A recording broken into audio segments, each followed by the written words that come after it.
Then there we go. We're live. Hey, this is Kenneth, and welcome to the Friday afternoon, Friday evening, hang out and work on our project sorts of things. So welcome to the party. I just need to figure out if the chat works. Okay, and that apparently got cut off. So very beginning of it got cut off. Apologies for that, maybe. How's Twitter doing? All right, we got live stream, we got that. Great, cool. So I don't know if there's anyone, there's one person watching, which may be me. Yeah, that was me. All right, so we're just gonna hang out. I'm gonna be working on the TNC cable like last week, which hopefully I'm gonna get that right this time. For anyone that wasn't watching last week live, what happened was I built the TNC cable, but was off by one of my color coding, and that was the end of the cable because I cut the ground wire off. So I had to just whack the whole thing, which I guess the remnants of it is actually still here. So that was my achievement last Friday. So we're going to try and recover that, namely first by hopefully, no, what, this housing was actually defective. The housing, one of the pins was defective. So we actually, I guess we totally want to throw this away. That is garbage. Done. So we're now going to try and clean up our act on this one, get the color code right on the first shot of the second try. I think that's how that works. So we're gonna get into that. And then anyone else that's got projects that they are working on and want to show off or anything can just shoot me a message and I'll ring you in on the Hangout. So that's going to be the deal tonight. We're going to see how that works. All right. So if you've got a, let's see what, you're going to need a Google Hangouts ID. I don't know if you can put that in the live chat or not, or if you can just stick it, send it to me somehow on Twitter or something like that. I think I accept direct messages from anyone. So various ways that you can get my attention, and then I'll try and ring you in, and things will go from there. Live streaming is of course hard because I'm trying to. Oh, hey, look, it's Donna. Yes. So that's a 10-inch Telewave VHF can. I picked up 2 of those at the flea market last month. And it was, again, one of these things I fell in the trap of.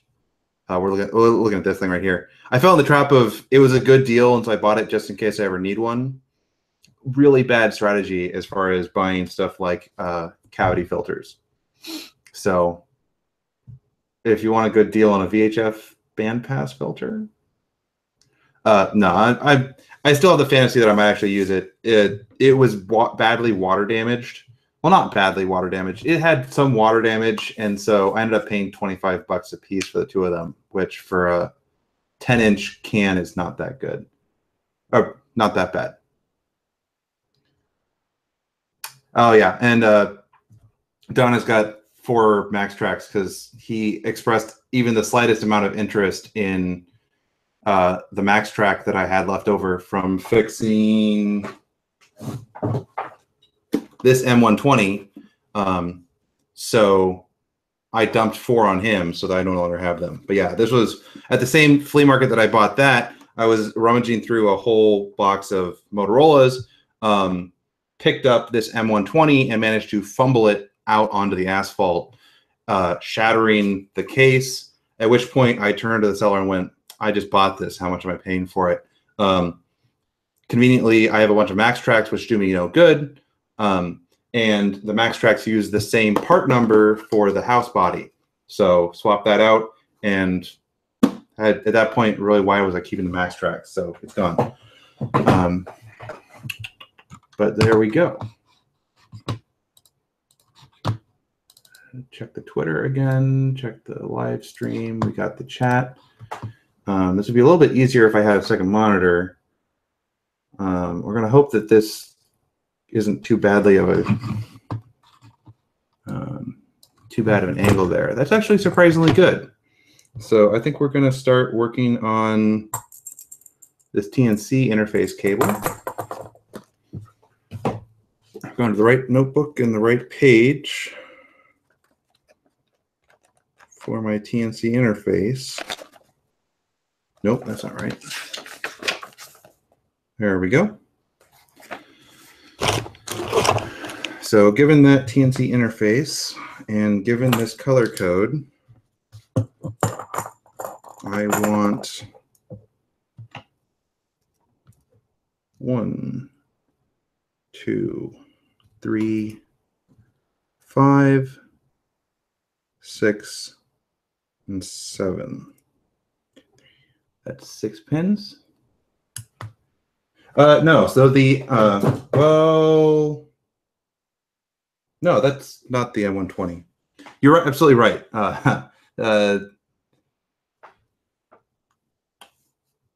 So N7MEQ, yeah, you're absolutely right. I was holding up a GM300 because I was grabbing the wrong radio. I should have been gesticulating at this M120. This is the M120 that I dropped on the asphalt and shattered the case. So it too has a perfectly nice case. And last week's Friday project stream was I strapped the OT3M to the top of it and then realized that I totally botched the interface cable. So no, you're absolutely right. GM300 has a display on it, M120 does not.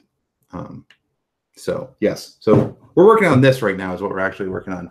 High rel USB cables. I don't think I have any high rel USB cables. The sacrificial connector tonight was a high rel pin-to-pin D-sub cable. Well, yeah, it's the key is to always have a Motorola radio within arm's reach. As you never know when things might go south, and at which point you need to be able to, within arm's reach, grab a GM300 or any other piece of Motorola gear, because that is the amateur radio whacker way.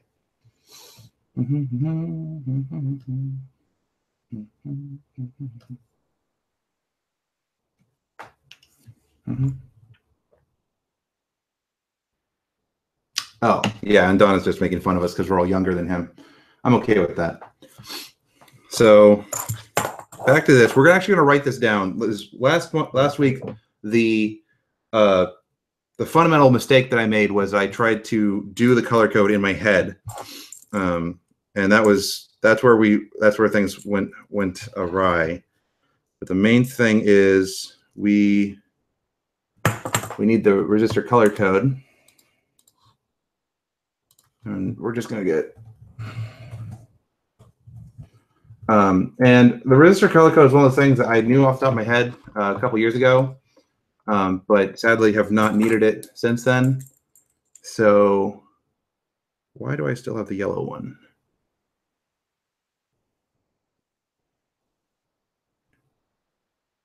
Right, because we're off by 1. So we've got black is 1, brown is 2. Right, and I think this is where I goofed, was that I'm trying to translate. Red is 3. Yellow is 5. I don't know why this is so hard for me. I'm just adding 1 to the numbers on the table, and blue is 7, right? So that which was 0 was 1. So I literally fell for a off by 1 error. All right. So given those, their objective here is to terminate these as Motorola connectors, which we have here. So we're going to re-terminate those, insert them into that, and then go from there.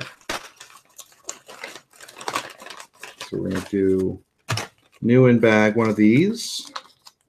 Yes, because we also want to plan out where these are going. So pin 1 of the D sub is going to pin 5 2 is going to 8.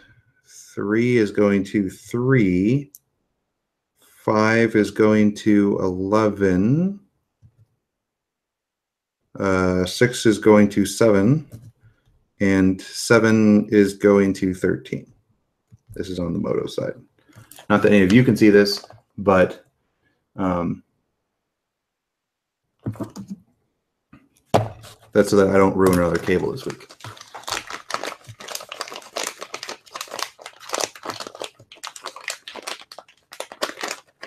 This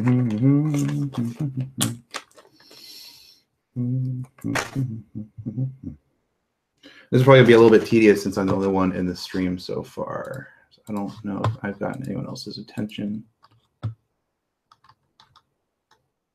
All right, let me pull the monitor up for 1 second.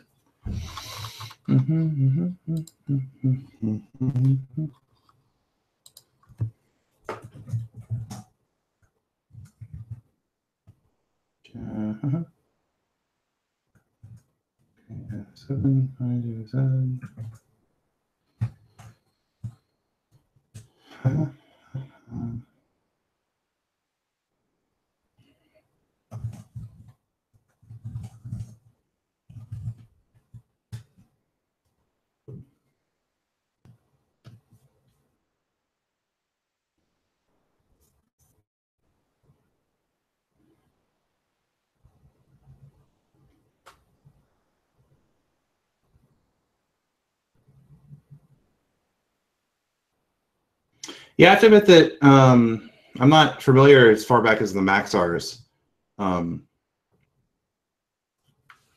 Unless, yeah, the Maxar 50 I think predate me a little bit. Is the Radius and Max Tracks are about as far back as I go. All the Rockbound stuff, that really predates where I got into it.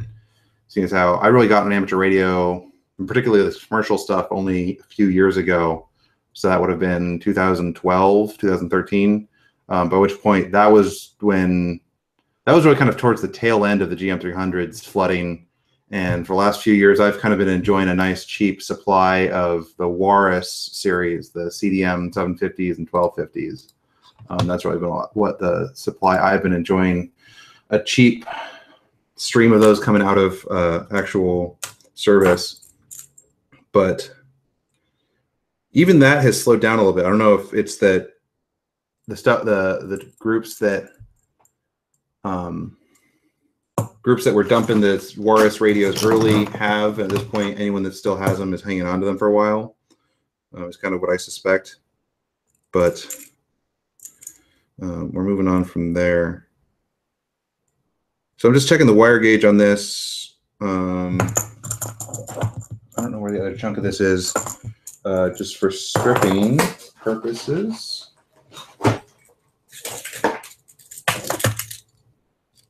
No, that's not the rest of it. Different interface cable.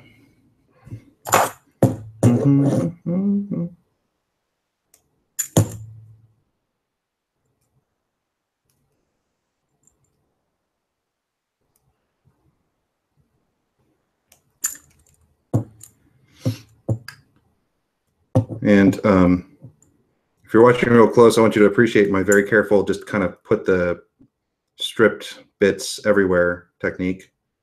I kind of declared the carpet a lost cause a long time ago, and then just come in every once in a while and vacuum, which sounds like dropping a ring of keys into a blender, just with how many component leads and components and pieces of wire and pieces of wire I got laying deeply embedded into my carpet.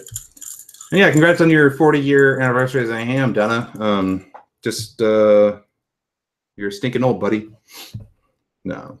Well, yeah, that's true. You are. So we appreciate the older hams regardless.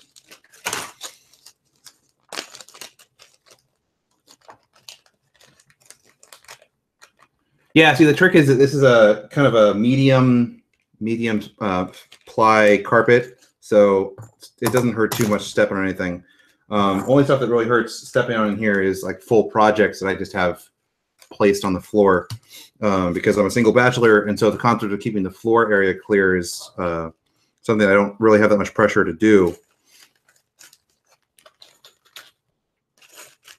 And so I can just kind of pigsty it to my content.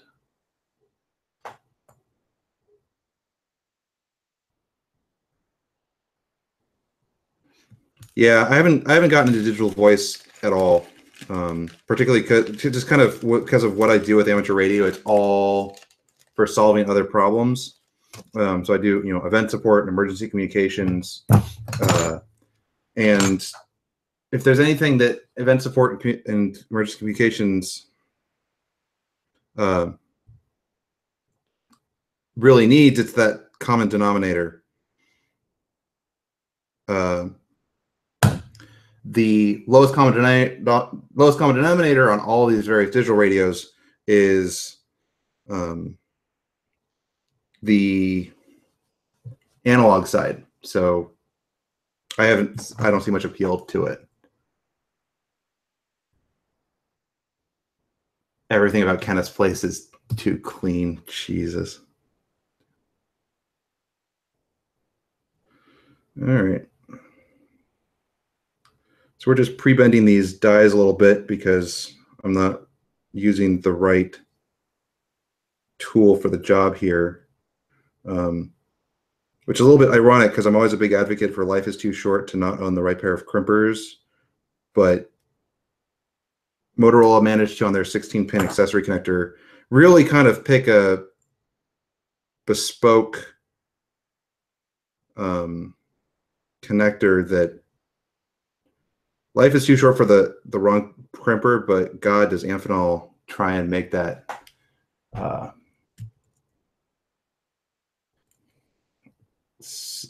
something hard to live by.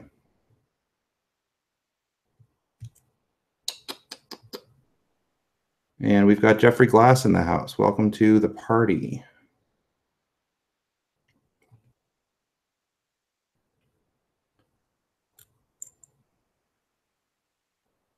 Well, at least you're watching this. Being impressed by the multitasking is only something to be commended on the second shot. The first live stream was really much more of a hot mess as far as me staring at the screen for 15 minutes trying to figure out what in the world was going on. But we've got moderators in the stream now.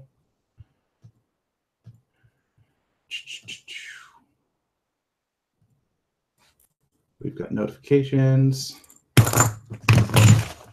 Jeff, do you want me to add you to the stream now, or are you still like putting down your coat and stuff like that?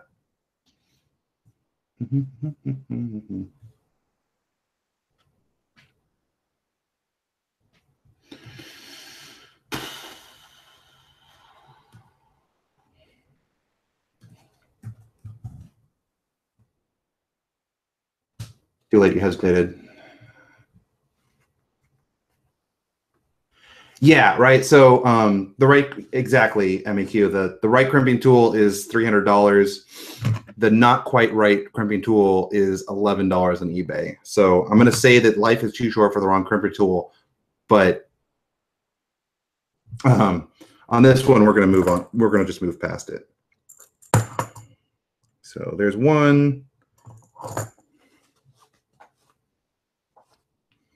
We're not going to put my phone down on the desk. We're going to put it down somewhere else because I still haven't gotten a microphone stand yet. And so you guys are listening to me through a Blue Yeti off in the side of the corner of the bench, which hopefully sounds all right. No one's been complaining so far, but it means that you're probably picking up a decent amount of my desk noise.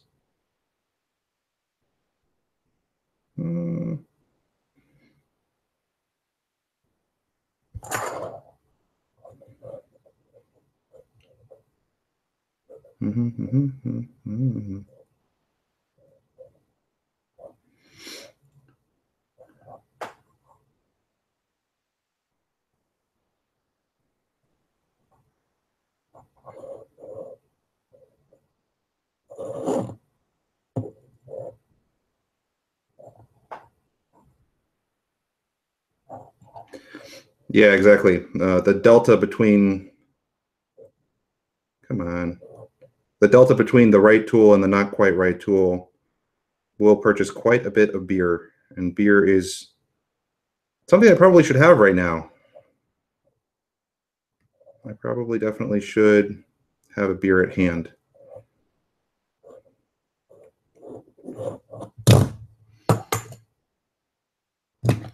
You know, I really probably should own the right one.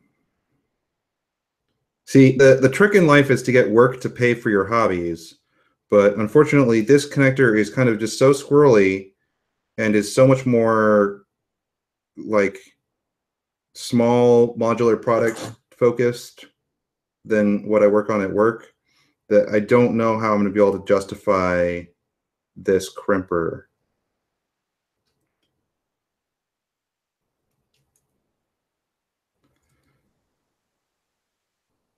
And so sadly, I would have to pay for it myself, which is why we're just going to sit here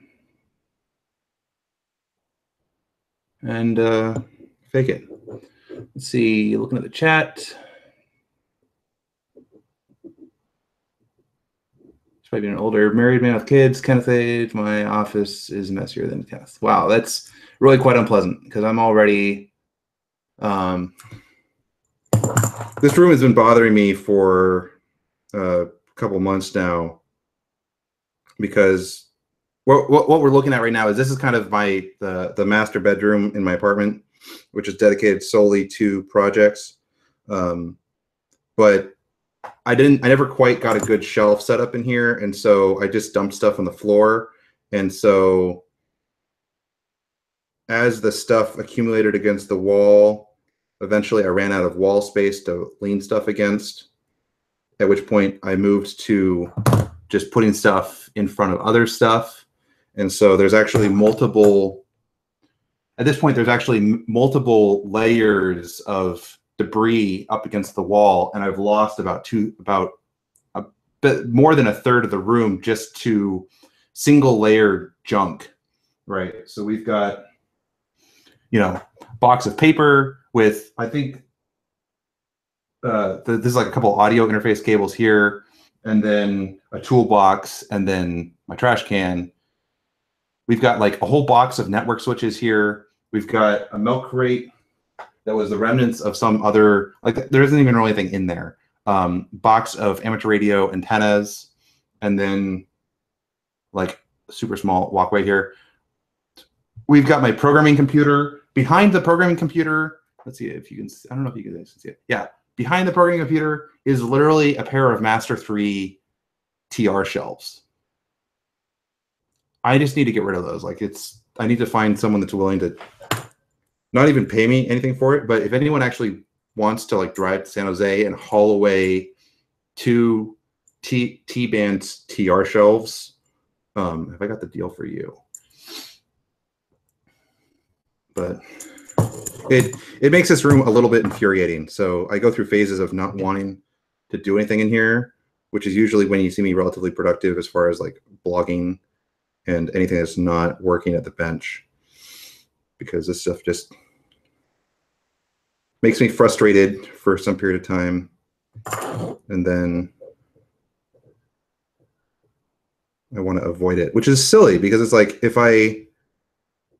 my workshop doesn't make me happy, why am I paying an extra couple $100 a month in rent to get the 2-bedroom apartment to have the workbench that's not making me happy? If there's anything about being a 28-year-old with a professional engineering career, is that I should be spending my money on stuff that makes me happy.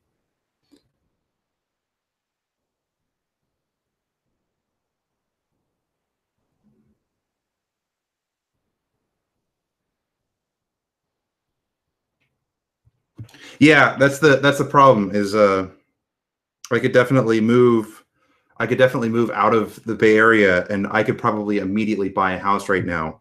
The problem is if I moved out of the Bay Area, I would immediately lose my job. And I find it really appealing being in the Bay Area, where if at any point I kind of get bored of my job and want to peace out on it, I don't even have to move. I can just pick another technical career. Just the density of jobs and the density of all of my friends and the convenience of like most of the conferences I want to go to, I don't even need to get a hotel because they're usually within about an hour of here. That's something that I'm definitely still acclimating to, the concept that when I go to conferences out of the area, I have to like pay for a hotel room. I don't want to do that.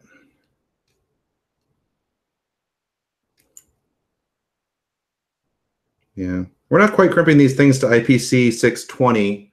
You guys are all going to forgive me on that one.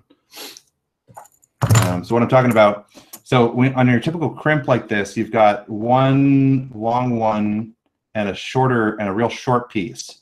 And the concept is that you have this nice long one grab the conductors, and then the real short piece on the end here is supposed to wrap around the insulation, right? Which I have it set up like that. So the end of the insulation is between the small piece and the big piece.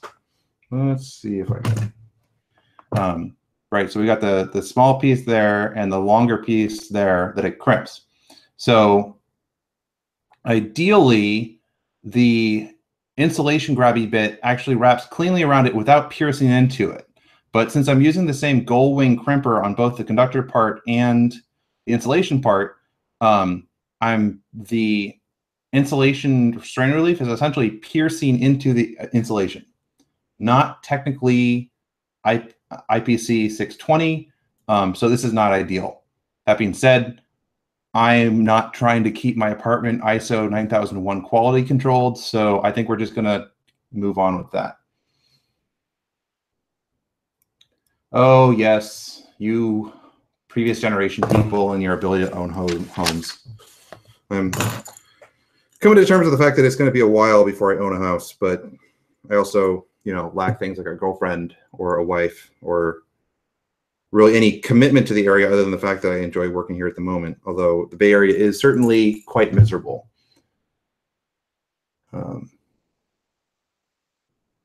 Amazingly good what I'm doing here. Just the fact that I'm futzing around on a Friday and live streaming it, if you say so. So anyways, now we've got all these crimped, and so we're going into the housing. The housing on the back has pins 2, 8, and 16 marked, which I always found a little odd, but we're gonna go with it. And I just need to make sure I have the orientation right on these. So first one's going to be black in number 3. Slide it in, and that we should hear a click.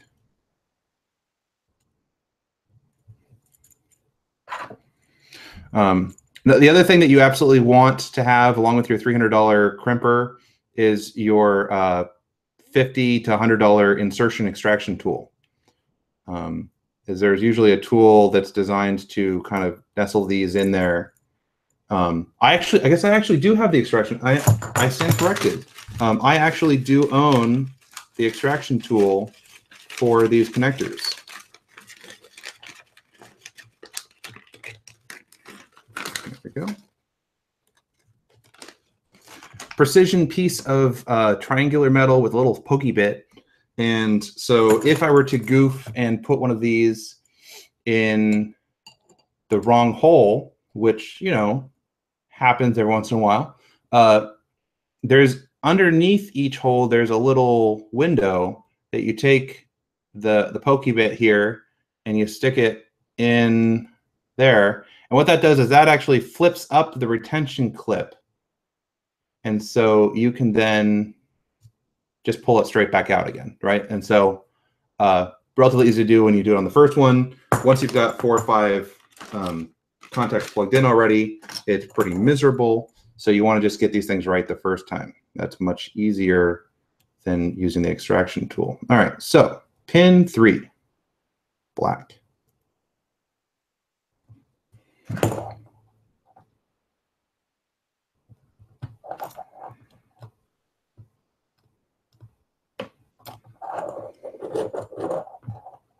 Come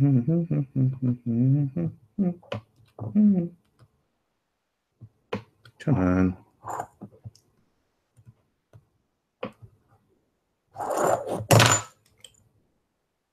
All right, so there we go. We got black.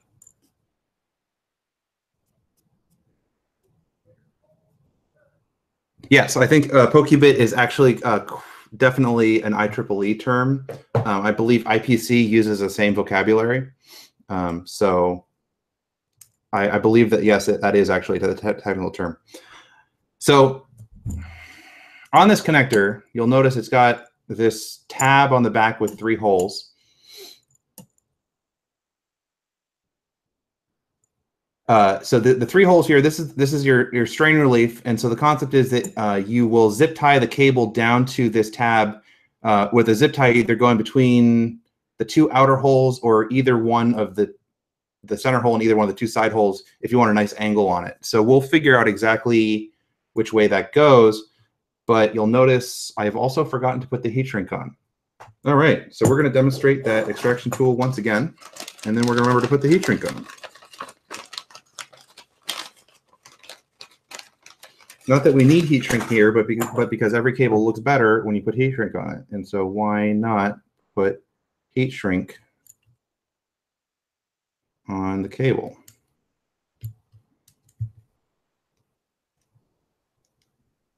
Oh God, oh. Okay. Only damaged it a little bit? Yeah, only a little bit.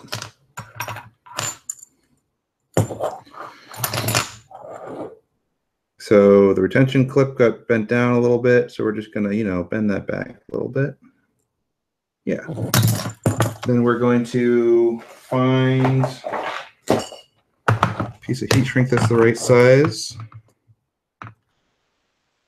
Probably something like, not that.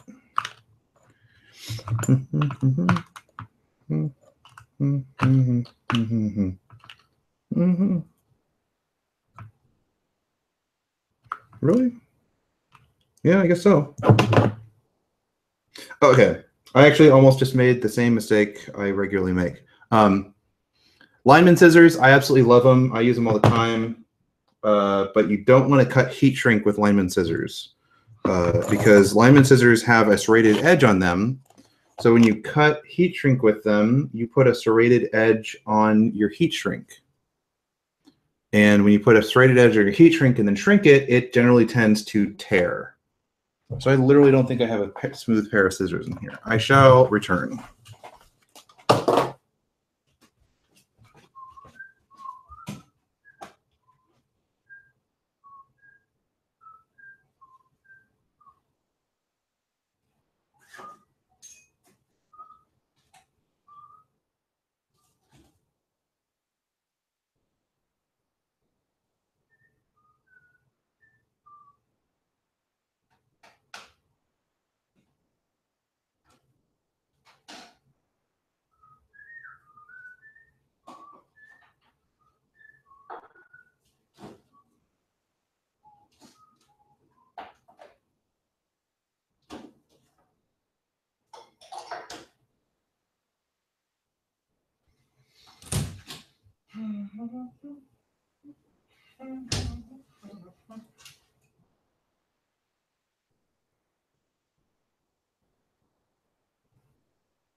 Yeah, so funny. All right, so smooth pair of scissors for cutting the heat shrink.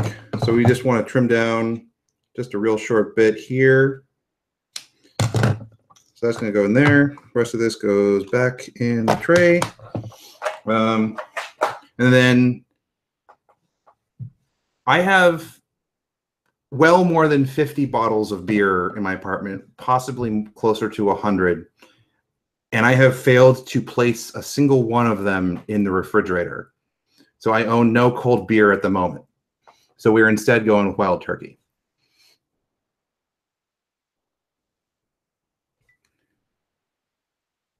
All right, Jeffrey, you back? You alive? Are you a normal human being yet?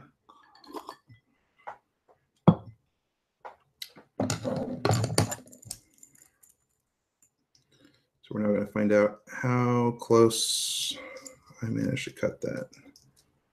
Shut up. All right. And the exclusive reason for this heat shrink right here is just because there's a little bit of not prettiness right there.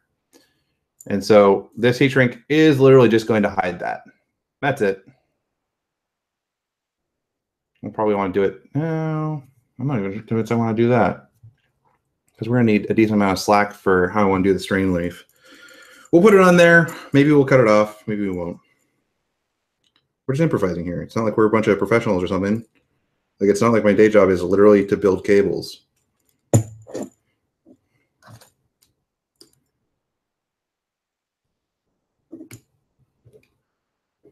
For those of you that can't read the sarcasm, my day job actually is literally designing and building power cables and signal cables. So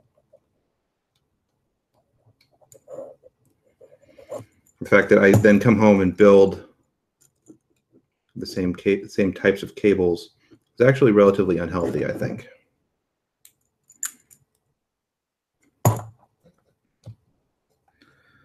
But hey, at least it means I love what I do. Nope.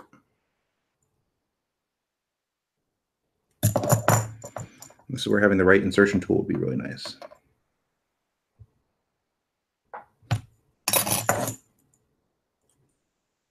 All right. Yes, grab drinks. 5 o'clock somewhere. Of course, that was a point that I observed, that it was 5 o'clock somewhere in the middle of an office park, and it was a bit of a banal observation at that point, really. Okay, so 2, 4, 6, and 8 for the COR. Not that we really necessarily need the COR, but because it's supported sometimes, so we may as well wire it up. And the reason that you don't necessarily usually need COR on a terminal node controller is because almost all of the terminal node controllers I use operate in software data carrier detect, DCD. Software DCD is where it listens to the channel to try and see if it hears something that sounds like Bell 202 and uses that to decide when someone else is on the channel, and it probably shouldn't say anything. Which is fine as long as Bell 202 is the only thing that you have on your channel, which for APRS is supposed to be the case. Because if anyone else is like trying to like do voice comms on a Bell 202 channel, I'm on the APRS channel, I'm kind of okay just walking all over them because I don't care. But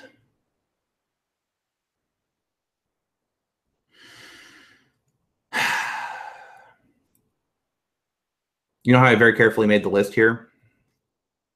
Black doesn't go in pin 3. We're extracting pin 3 for a third time. Black comes out. Black goes in pin 5. Yeah, I've got a screwdriver in hand. The tools are also close by. That is the right attitude. All right, so black is going to go into pin 5 this time. Jesus Christ.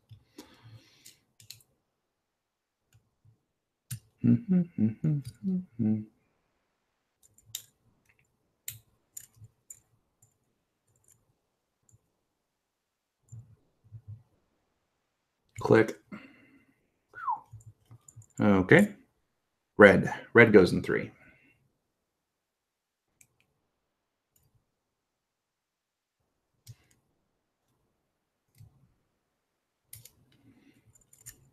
I said red goes in 3.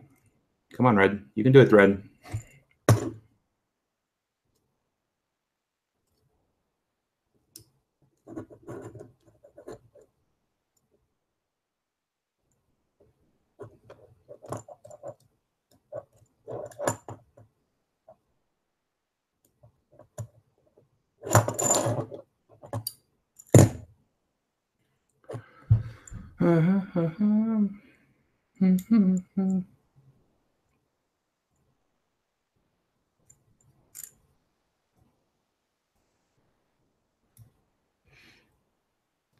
Yeah, so there was actually early modems supported several types of DCD. You had software DCD where you were actually listening for the Bell 202 symbols and the edges between them. You then had internal DCD, which was literally just like a peak detector. It was just a listen for noise on the channel, and if you hear anything, assume that there's something going on.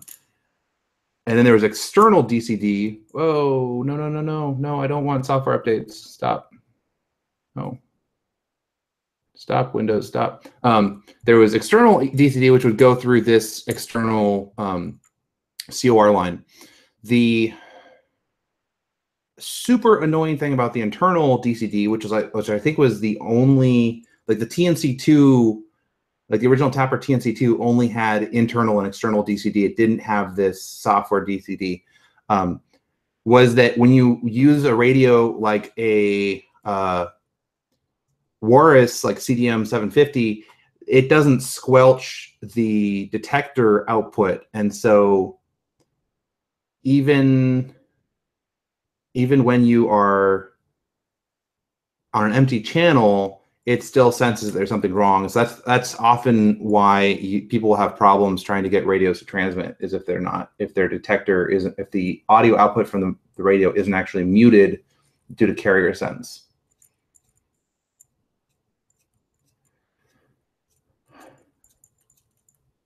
The TNC2, I think the TNC2 was an XR616. I want to say that's right.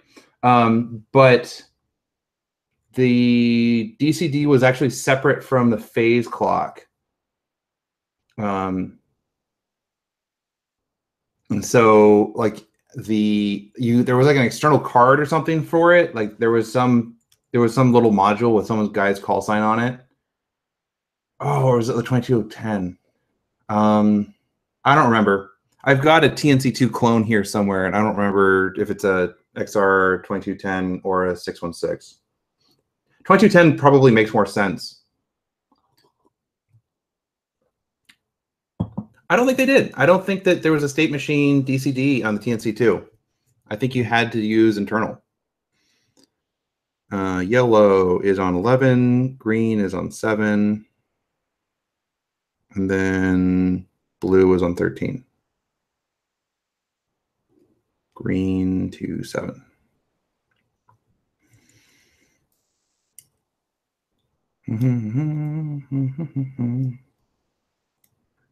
All right. So we got Dana working on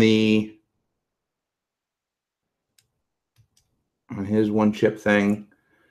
Anyone else in the comments want to talk about what they're working on project-wise tonight? I mean, we got someone screwing around with a screwdriver and some hand tools. 7, 8, 9, 10, 11. Because Friday night's definitely the time to be working on these sorts of projects.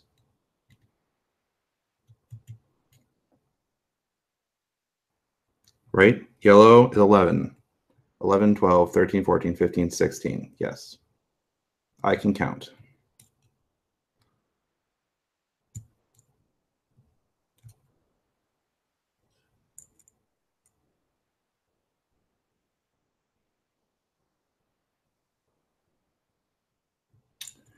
Well, yeah. So is that a Jeffrey?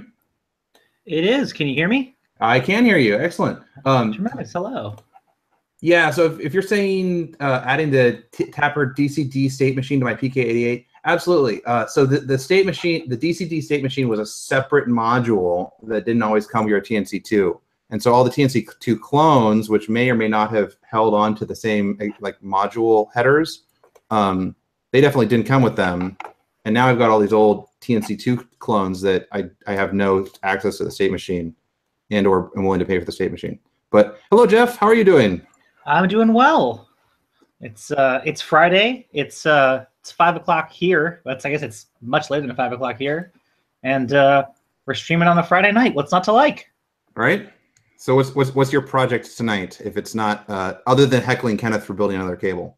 There's nothing wrong with that. No, my most immediate project is trying to figure out how to share my screen on stream to show what the actual project is. Taking a little guidance from Smitty last week, I'm turning what was last week's Manhattan-style hell into an actual PCB layout project. Yes, PCB layout is much more preferred. Indeed. Well, let's see if my camera will see me in the meantime. There we go. Hey, there we go. Oh, this. Yeah, if you want to send me EEPROM images, I've got a burner as well, so I'm definitely interested just to respond to the chat.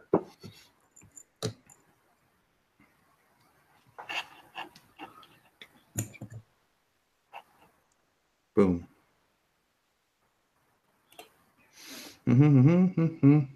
Ah, yes. And now we got people texting me pictures of drinks in front of videos. It's tremendous. Myself, I actually have some cold beer in my fridge, so I have opted for a pre-refrigerated beverage. But I think your ingenuity is laudable. Well, right, I figured that with whiskey, I can at least just add ice cubes. I think adding ice cubes to warm beer isn't as socially acceptable. I did think for a moment you had added ice cubes to like 2 ounces of warm beer, and I was a little concerned. But yes. To each their own. That's fine. Right? You know, there's choices were made. Choices were made. Let's see. So I think at this point, I now see how badly I've twisted these wires, and I regret that. But we want to lose all that extra wire length. So it's going to look like that. So I think I do want to shrink this now.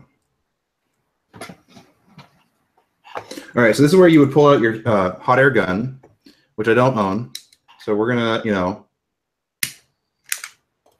light it up. And then just kind of carefully do this with some finesse.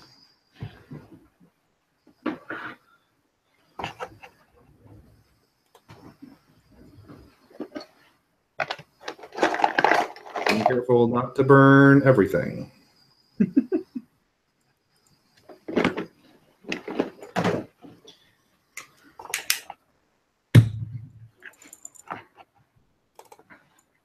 Okay, now that's hot. So we're gonna give that a second.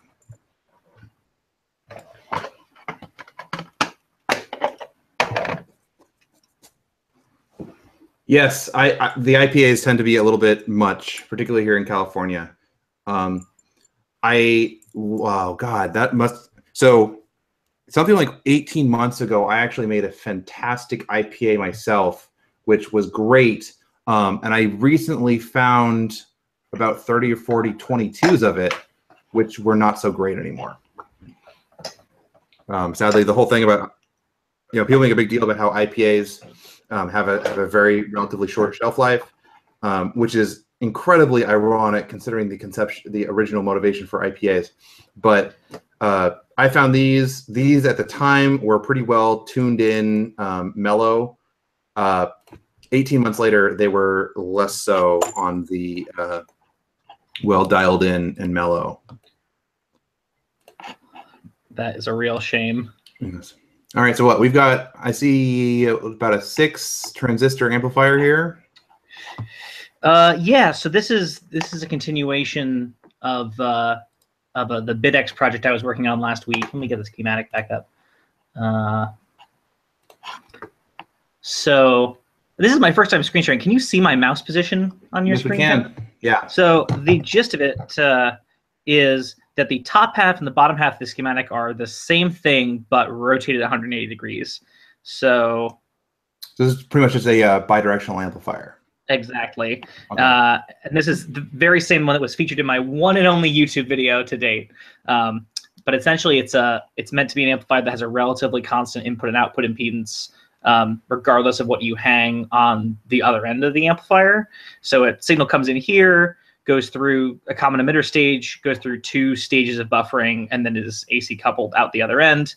And then so that's assuming you have 12 volts coming in on one power rail here. If you turn that rail off and turn this other power rail on, you have the same thing, but with signal flowing the other way. The idea that you would have, vaguely speaking, an antenna out one end and a mixer on the other, or a filter and a filter or something. So this is both halves of your, you're sandwiching this in between parts of your receive and transmit chain, more or less.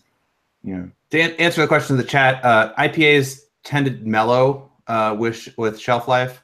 And so after 18 months, they had almost no flavor left. And yeah, you switch the power rails. Yeah, you figured it out. So yeah, there you go. Yeah. All right. So you've got a 12 volt receive enable line, and then you've got probably a 12 volt transmit enable line on the bottom. Yeah, exactly.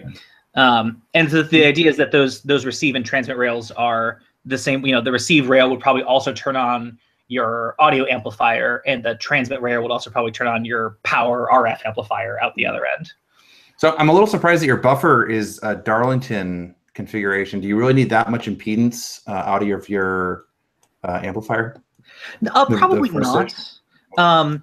It seems unlikely. What I could do, I have the sketchy version here. We could turn this from a PCB layout day into a Jeff blows more things up day, and just bridge over, say, that second stage of buffering, and see. Well, considering that this is my live stream, I think I actually have to insist on us trying to blow something up, right? So I have 3 of these here. I wonder. Forgive my noobishness as I navigate how a live stream works for the very first time on camera. Turn camera on. Turn screen share off. Maybe. Yeah, there we go. Yeah, there we go. Oh yeah, my very yellow camera. So this is what that module looks like currently, which is just a piece of copper with pads dremeled into it, and the 3 transistors hanging out the top there. So I could bridge. Turn it around. I could bridge over, say, this center buffer. And or take it off the power line and bridge over it or something. Let's see what happens. Well, okay. And this is just me a different thought. Switching back to the schematic, you could set it up to only optionally populate the second I guess it's the 3rd transistor. Oh, sure. Right. Have a solder jumper somewhere between the what is that? The collector of T2 emitter. Have a solder jumper that just happens to go between the emitter of T2 and R9. And R9. Oh, I see. Yeah, could totally do. Yeah, and you just no load T3 and R8 if for some reason on some use of this bidirectional module you only want one stage or something, or to try it, and then. So I guess really, since emitter-based collector, really I guess you would just jumper pins 1 and 2 on T3 and no load it.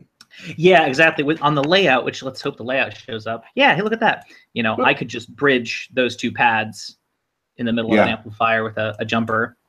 Oh, you're a fan of. So I'm going to ask you: are you a fan of the triangular TO92 layout, or was that just what Eagle happened to give you?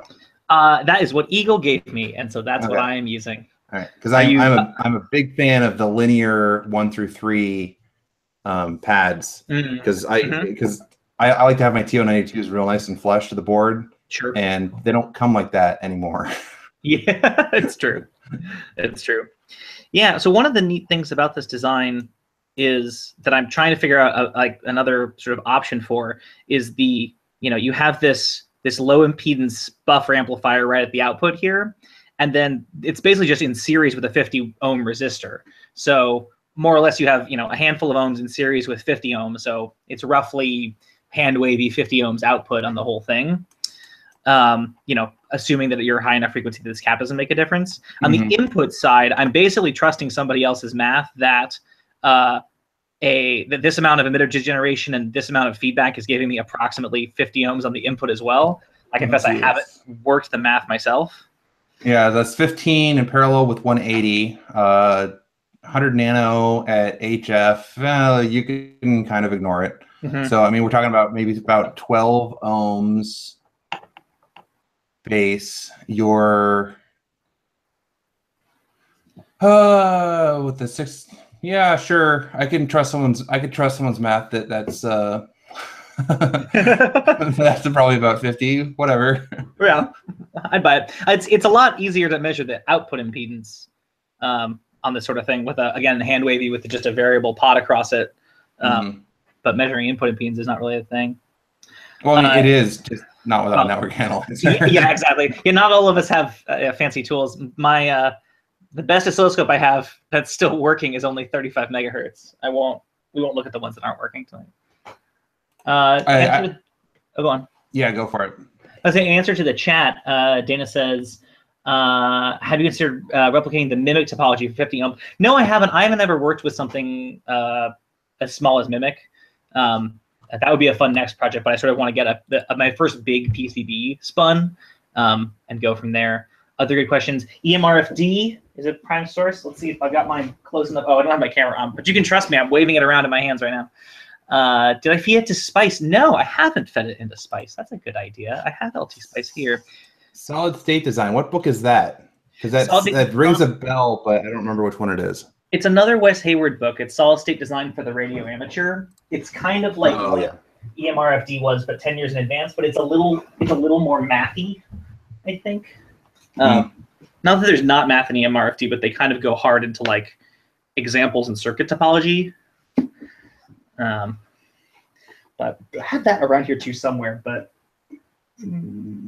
not anywhere close I can wait. But listen, you can hear that's the sweet, sweet sound of EMRFD. Oh, fantastic.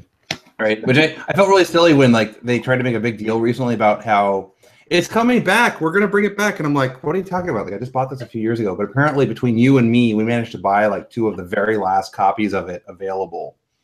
I hadn't realized how much we had managed to just get, by dumb luck, we had managed to buy that book.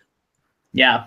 That is, I actually have to credit Kenneth Thinking on air at some point. I had like basically an HRO gift certificate from my folks when I was getting back into radio to go and do, go and get something with it. We don't know what you want, but go get something. And so Kenneth and I took a field trip around to some of the nerdier places in town, and he encouraged me to get the EMRFD from HRO of all places. Is that where you picked it up? I thought. I think so. I guess. Yeah, I guess it was because I might be thinking of your dad wanted electronics recommendations, so I gave him the Art of Electronics, and I think he just picked it up on Amazon. He did, and actually, and this was in total credit to you, he ended up passing that copy along to me. Oh, there you go. So I've got it here somewhere. He said it was really good, but like a couple rungs above where he was at that point. Yeah.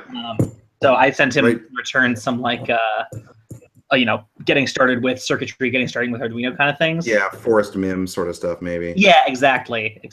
Yeah. So I think, in a few years, if he stays with it, maybe I'll send him Art of Electronics back again. That would be sort of There you go. Yeah. Which I actually had a big scare this week because the Amazon listing, there's an Amazon listing for the Art of Electronics that's super confused and is listing 4th edition. And so we had to do a bunch of research at work today, this week, to try and figure out, is there actually a 4th edition already of the Art of Electronics? There is not. There is not a 4th edition. So close call. Because it was one of those things that once they broke the floodgates on that one, I could definitely see them switching to a contemporary textbook model, which would be super disappointing for the Art of Electronics to go to an annual release cycle. But yeah, that would be a real shame. Oh, you're giving people mild panic attacks in the chat, Kenneth. Yeah, right. I had the exact same reaction. I'm like, dear God, no, there's no way. So we have now strain relieved all of those wires by just putting a little curly Q on it. Again, is something I picked up from Amphenol mil-spec connectors, as I saw some automotive guys doing that sort of style. And nice. The connectors actually already now finished. Woo! That whiskey hit an empty stomach. Now,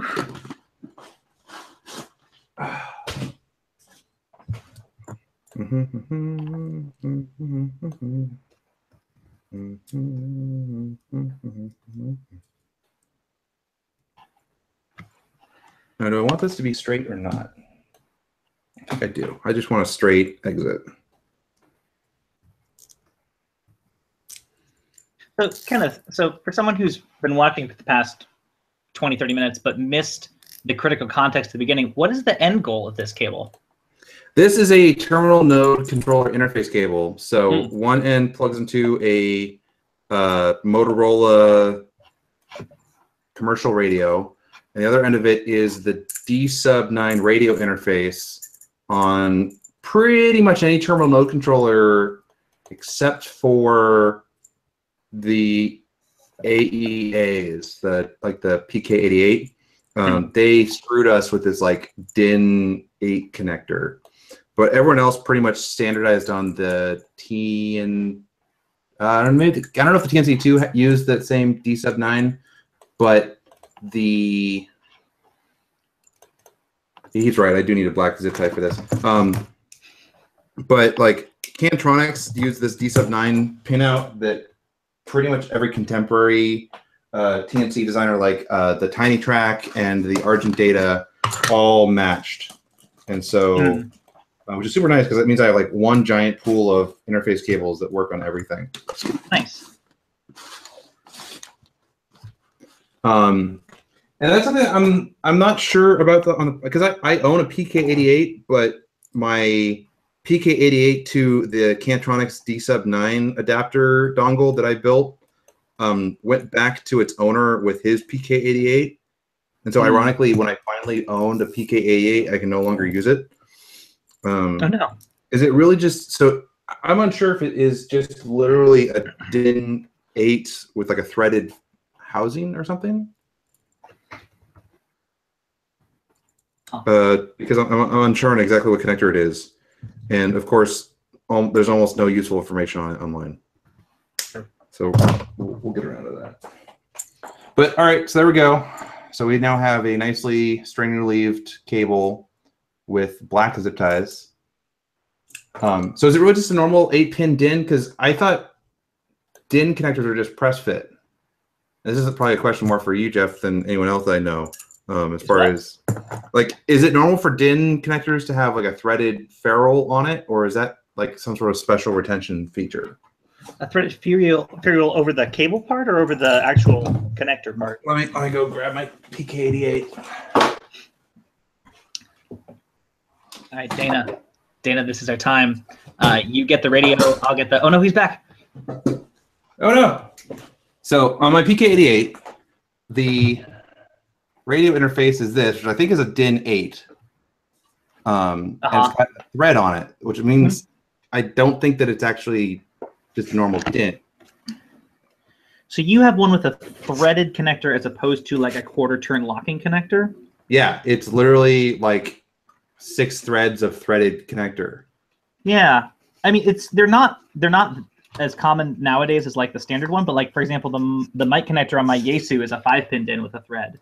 Yeah, right. And Dana's saying the same thing. Is that it's a mic connector sort of thing. It's actually, you're exactly right. Dana is spot on. I have an 8-pin DIN threaded mic connector. I can send you the source for the male ones of these. I had to retrofit this onto my mic at some point. Yeah, I want female ones. I have a male one. Oh no, I'll send you the link for female ones then. Fantastic. Because I bought this microphone for $1 at a swap meet and put my own connector on it. Great. Yeah. Because yeah, like I need a female one of that, and I'm literally going to build the exact same. And this is again me making the same cable again, which is driving me up the wall. I'm going to build a 2-inch long cable that goes from this to the female D-sub-9 that lets me use every other interface cable in my entire library on this terminal node controller. Nice. Which, by the way, of all the vintage, one of my buddies did a whole suite of testing on these. Of all the vintage terminal node controllers, like the Cantronics and the AEAs and the TNC2 and stuff, he actually saw the best performance out of the PK88. I think it's the only terminal node controller he had that broke 1,000 packets on the stupid APRS test CD. Oh. Fun fact. Nice. Well, so we should at some point you should talk about the APRS test CD, because that as a piece of standardized testing methodology, I think is fascinating. Yeah, so it's super neat. I'm blanking on the call sign. Dana will probably chime in the chat and remind me what the guy's call sign was. But he went out into LA and recorded 45 minutes of just raw APRS traffic, and then ran it through a de-emphasis, like a synthetic de-emphasis circuit and had a second track that was de-emphasized APRS test audio. Yeah, WA8LMF, that's the one. There's a couple problems with it though. All right, so the concept here was that it's this great test benchmark that you can run terminal controllers through, play the CD into a terminal controller, and you can kind of use it as an apples to apples comparison between all terminal controllers and for all the various bastardizations of APRS you're going to see online. There's a couple problems with it. Number one, the second track, which is the de-emphasized version of the first track, is screwed up. It has a notch filter at about, what, 1600 hertz or something, which just makes it awful. And so when people run this de-emphasized audio through their terminal controller and tune their modem to work with it, it works with nothing. Oh. The second issue, no one knows how many packets are there. No one knows what the actual best case is. And so when you have people some people have started trying to implement error correction in their modems. They're trying to use CRC16 as an error correction code, which it is not, and you absolutely really should not be doing that. People try and error correct it, and they're testing against this, and they're getting these great numbers like 1,200 packets. But there really probably isn't 1,200 packets in the CDD, so they're just generating a giant list of packets that include a couple garbage ones because you do enough error correction on noise and you're going to pick up something. And so there's a couple problems there. And finally, there's a problem that this is 45 minutes of real life audio. This is 45 minutes of actual people's call signs in LA. And one of those call signs actually happens to include the W6BHZ San Luis Obispo Cal Poly Club. And so every once in a while, our old digipeater that used to be on Williams Peak will show up online because someone accidentally eye-gates this stupid test CD onto the internet. And so I pity people that are in better range of LMF's recorder than BHZ, because we at least only have 2 packets on the track. But other people that are repeatedly on this track, I feel really sorry for them because they will regularly just show up wherever they were back in the 90s for this test CD. Woof. That's brutal. Right? So there was my rant on this great test CD, which is really the best we've got. But we all appreciate it for him.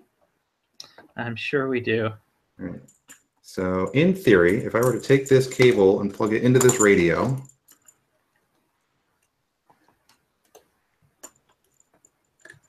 click. So this is the pivotal moment that we blew it last week when it didn't actually turn on. I now realize I don't have power.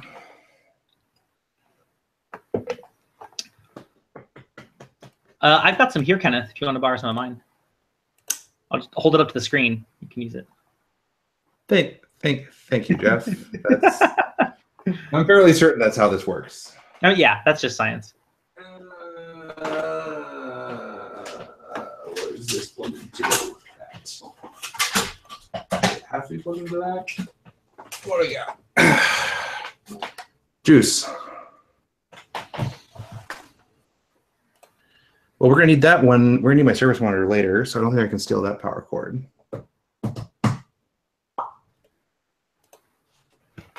What about that power cord? That power cord doesn't look like it's plugged into anything. It's plugged into something. All right. You know what? That power cord might be long enough that we'll just use it. I didn't have to get up. All right, this is a crap Astron power supply.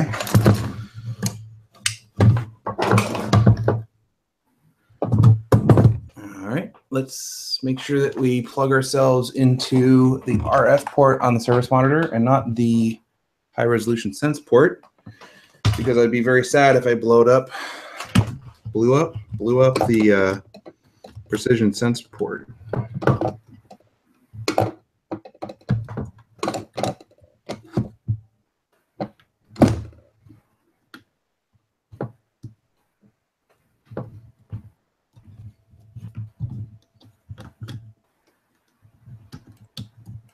All right.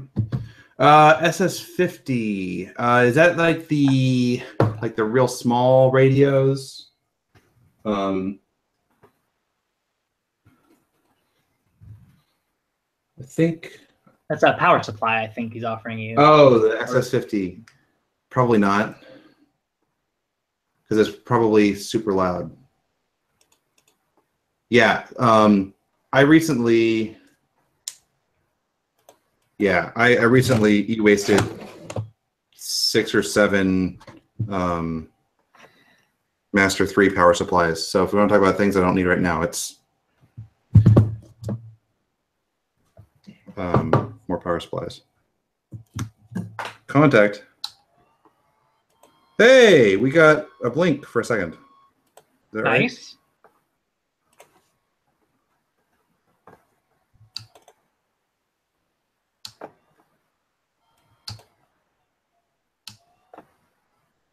I don't know if that's good or not. I don't know what is it supposed to say? I bet all my serial adapters are packed up for tomorrow. Ooh. I'm attending, Santa Clara County is doing a packet radio training session. Oh, nice. And since I have recently built myself a field portable packet station, I figured I may as well bring that to the classroom and get qualified for Santa Clara County packet operations. Nice. Which, unfortunately, I missed the first section of it was a month ago, and this is like part B of the class. And so since I missed the first half because of scheduling stuff, so I emailed the instructor of the class and said, hey, I know that I'm not going to get like actual county credit for this, but is it okay if I come in and take the class? And he appreciated the irony in me trying to apologize and justify why I might be able to fake it into this class for the second half, having missed the first half. I'm like, I read all the material, I did all the homework. Like, can I come in and sit this class? He's like, you did your master's thesis on APRS. you can come take the class. So, but that seems reasonable, right? But I won't get county credit for it. So, as far as the county is concerned, I will still not be qualified to run the packet radio station. Ooh.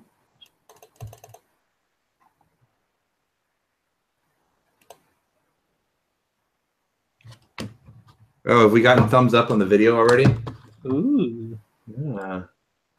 Let me see if I can figure this out. Notifications. Other people are liking tweets. Live events.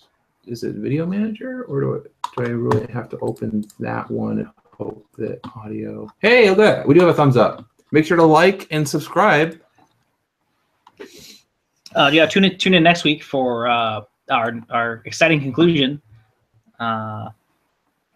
We're launching a new season. We're piloting some PCB layout and some cable construction.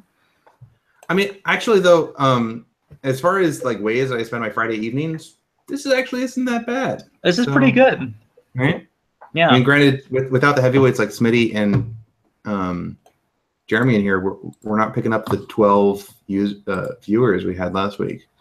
It's true. It's true. But we can be proud of what we've got. True.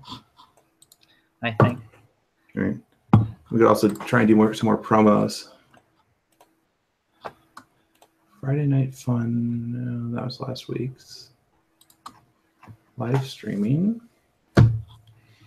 Events. We have an event happening right now. Yep, that's the event that's happening right now. Hey, thanks, Dana. Yeah, I am drinking tonight, as long as we're promoting our various quaffables, a Vallejo India Pale Ale, which, contrary to its name, for you California folks, is actually from a local brewery here in Chicago. It's another IPA. It's very tasty. Half acre. Good stuff.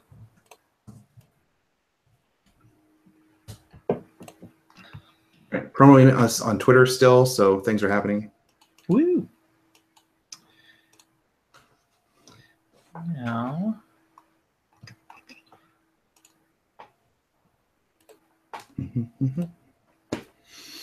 I still haven't come up with a strategy for how I'm talking this TNC. I think I need to go. I'm going to go pack out, grab some, serial adapters and stuff. So I shall return. Excellent. I'll hold down the fort. The chat can continue looking at this very exciting SMD package layout for the next several minutes. I suppose we can all look at this data sheet together. We can all enjoy this. This is the mixer that I will be using for all my HF work for the time being because Dana, we can get a shit now. Yes, we can. What can we see in Kenneth's room that we could take? What do we see in Kenneth's room that we wouldn't just have to put into our own rooms like this? That is the question. Oh. So this mixer is becoming my mixer of choice because I was at a swap meet about 6 months ago, and there was a gentleman who had a bucket of these for $1 a piece, like a 100-piece bucket, and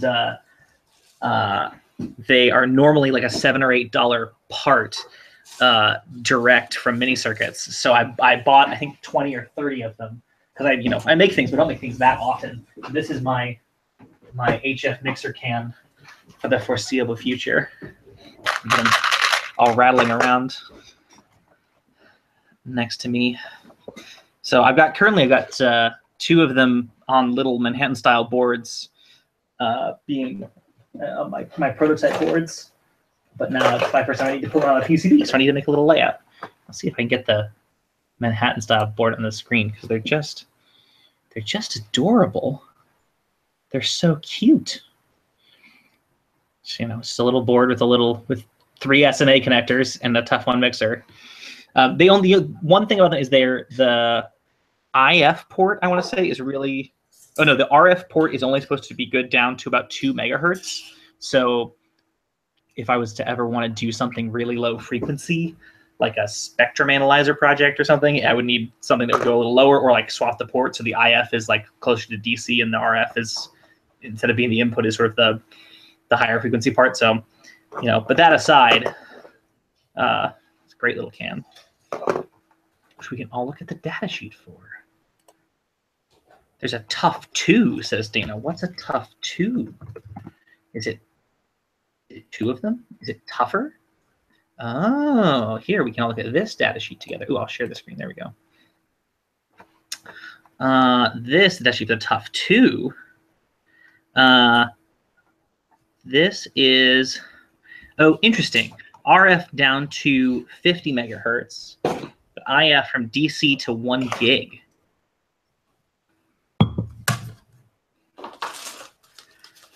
Dana says it's an MF tough. Oh, interesting. And I would call this a VHF UHF tough because it looks like the RF port's only meant to go down to to 50 megahertz. But you certainly could use it for.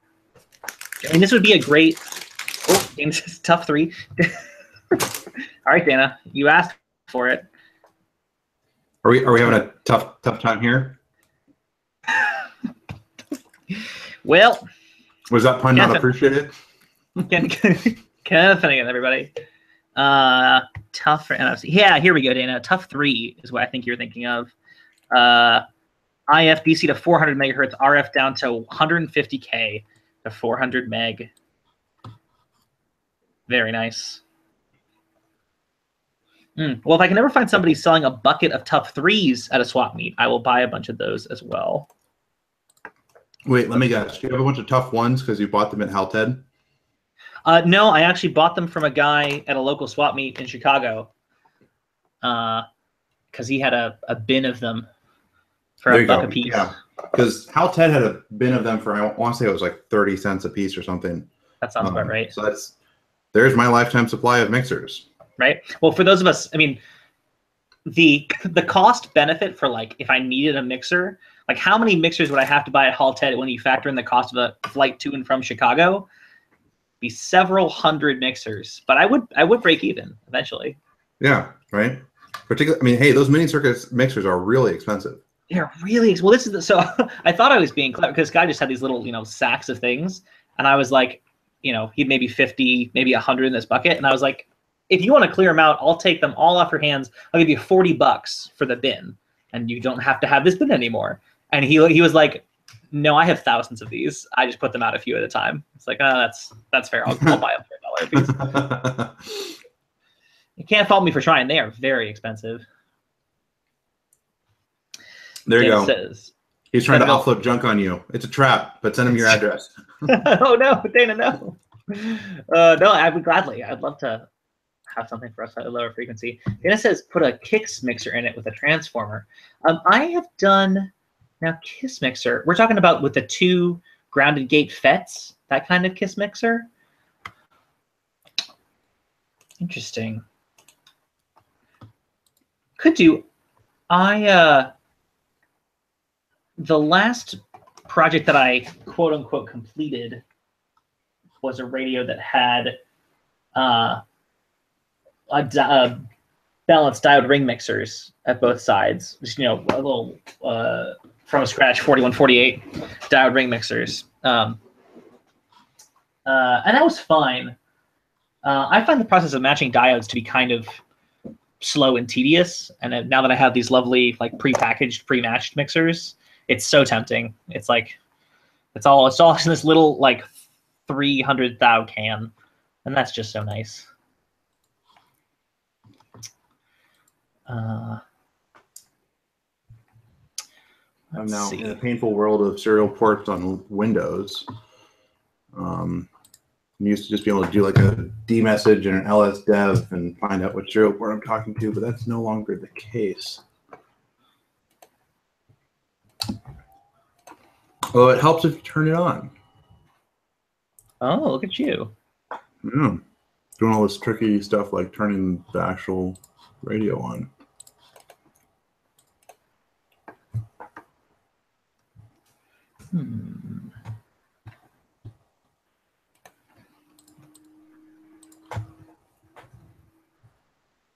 So it would appear this is not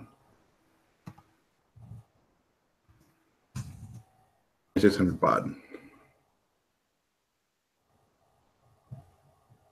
Oh, what's the half of? Is it 48? Yeah, it would be 48 baud, 4,800 baud.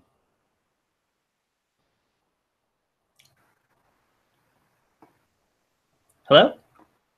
Hey, what's up? Hello. It thought my computer went to sleep, or yours did. Oh, or maybe my internet freaked out. Could be. Change settings. Session. Terminal.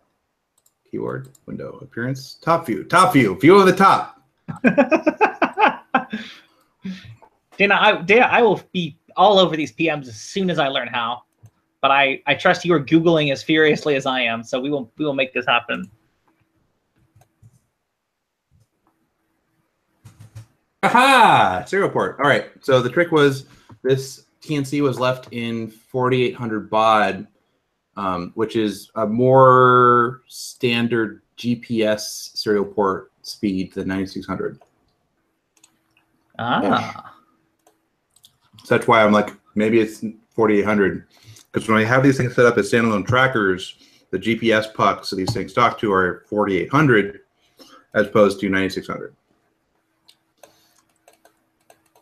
Okay, so it's good for me to know that non-moderators can post emails in the chat, because I know that you guys can't do URLs, which if anyone needs to post URLs for some reason, I'm not entirely opposed to just handing out wrenches. So this is in fact kind of a burrito. This is a peanut butter and jelly burrito. Wow. That's, how is it, Kenneth? How is it? What's your review? Talk to us about this burrito. It's pretty damn delicious. And more importantly, the second one will be just as good. Oh, man. Hey, it's Friday night. We were live, and I was about to get incredibly drunk on one little glass of whiskey because I haven't eaten anything since lunch. So we made PB&J burritos. You have chosen wisely. And this, ladies and gentlemen, is one of the very long list of reasons why I am single. Or because the causality is unclear. Yeah, listen, let's not. There's correlation. There's correlation is strong, but causality is hard to infer. Okay, cool. So we now have a terminal node controller that we can talk to on this, tied into a radio with 2 channels. We can't hear anything on it, but I think we can at least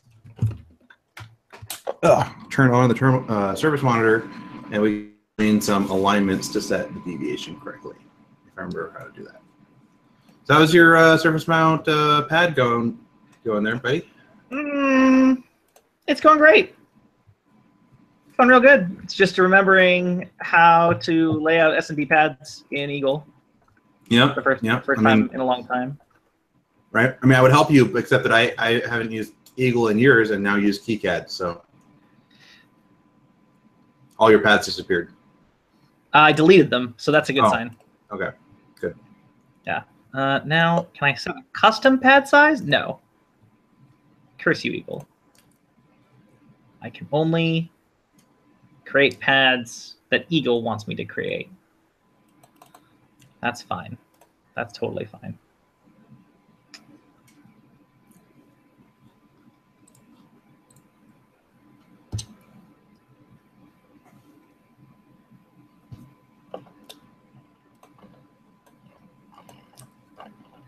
Wait. I just found a new menu on my analyzer. How do I... Oh, I can switch screens from the... Oh, so, service monitor, all the buttons, there's like a menu selection. I can, from there, pull up a scroll menu of all the different screens and switch between them that way without having to try and find the soft keys for it.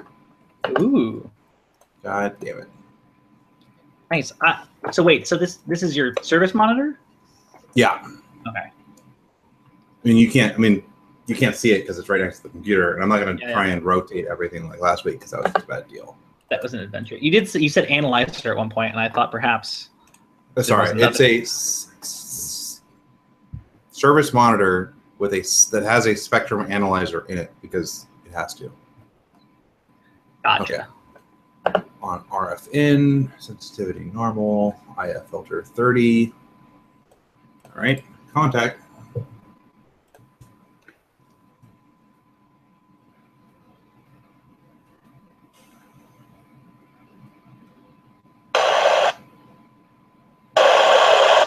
That doesn't seem to be on the right frequency. No, it's not. We're not. Helps if we're on the right frequency. Contact. Hey. There we go.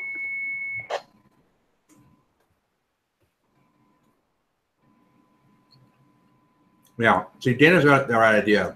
The key is to produce spawn, get them in the same hobbies as you, and then delegate the tedious parts to them. That is certainly the way to do this. Apparently. What did Dana say? I was PC to my ass kid. Oh, yeah. No, that's a totally fair trade. Not sarcastic, really. That is very good.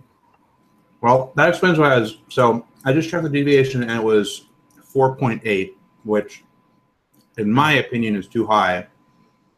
It turns out because I had my TX level turned to maximum. Ah.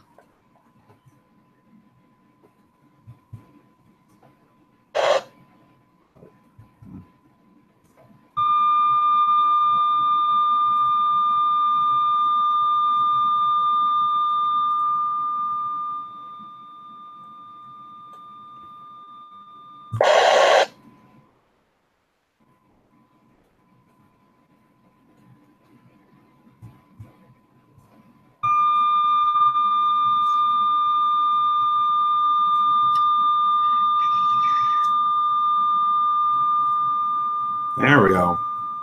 Stopped overloading the radio.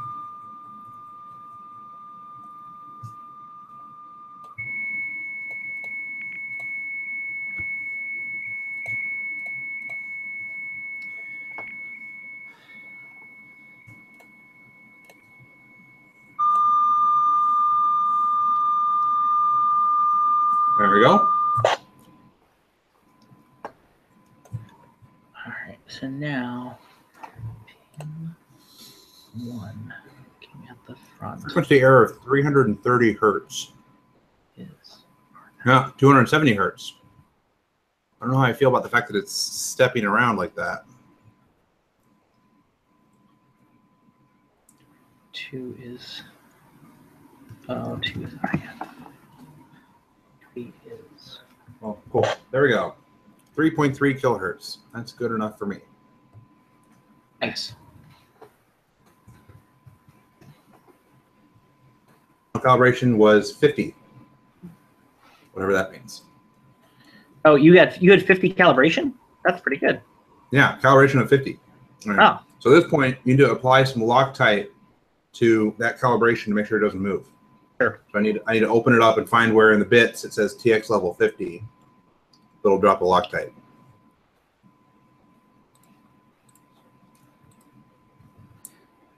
Make sure everything is not wandering, not loosening. The calibration is not loosening with vibration over time.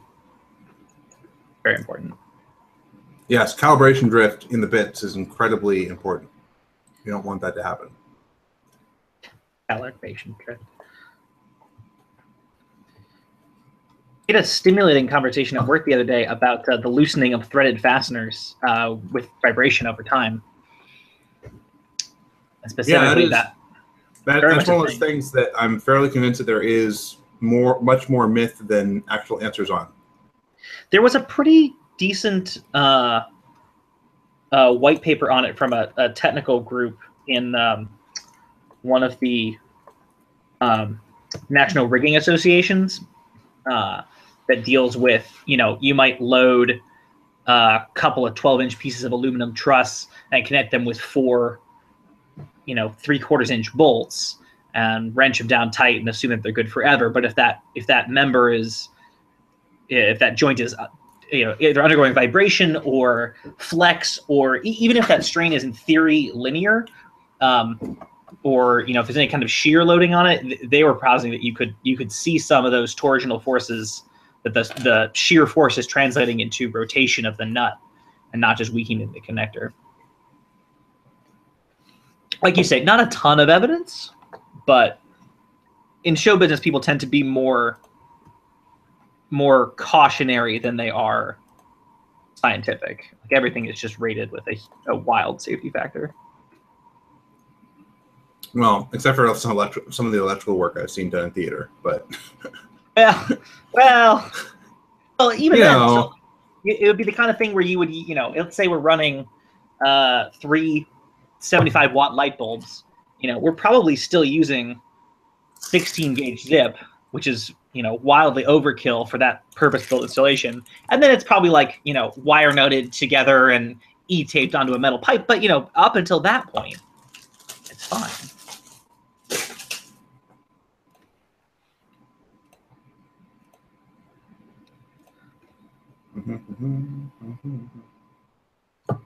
Sorry, I'm trying to do about 4 things here. It's all good. People can look at this SMD package. Ooh,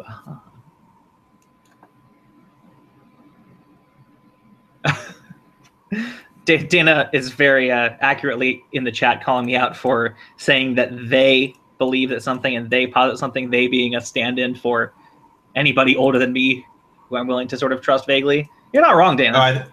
I think he's talking about the wax for the calibration. Oh, yeah, I see. Yeah, he's talking about, instead of Loctite, applying wax to the potentiometers. So since it's all digital potentiometers, I gotta apply wax to the bits. I see. I've never heard of the wax on potentiometer trick. Sorry, Dana. Yeah, this is like on old equipment, you'd open it up and there'd be a little dot of wax to keep the potentiometers from drifting. Huh. We use something actually somewhat similar to that at work for whenever we torque retention bolts, mainly for thermal reasons. Like we have like something mounted to a heat sink, we'll torque them down to a certain torque, and we put a little drop of this gel, like this wax sort of thing on it, just to prove that it was torqued to this and it's now held there. Honest to God, the bottle label, like the product that we use is called anti-sabotage gel. No, there's no way. Honest to God, like I need to order a bottle of stuff just to get a photo. Like it says anti-sabotage on the bottle. It is for preventing sabotage of your assembly. It's glorious. That's a great bit of kit. Anti-sabotage gel? Yeah. Or it was like anti-sabotage glue or anti-sabotage something, but it was anti-sabotage. Wow. Oh, there, like yeah. Wow. Water. If you Google such a thing, a lot of there's like Torque Seal seems to be a brand and various other things. Wow, look at that. No kidding. Right? Yeah. That's very clever. I in fact sometimes speak the truth. And we're working out the second course, guys, just in case you were wondering. We're gonna lock the live stream on Jeff's schematic there so that you guys don't see me stuff in my face with wheat thins. There you go. People can see me slowly and laboriously adding a library. Oops, what if I... Uh-oh. What did I do? There we go.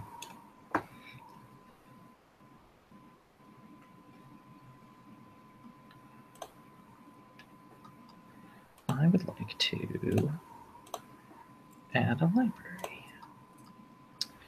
Just made a little symbol for my mixer, and now I'm going to add it to my schematic. Won't that be nice for everybody? I'll be impressed. There we go. Now... Did you really put the ground on the bottom?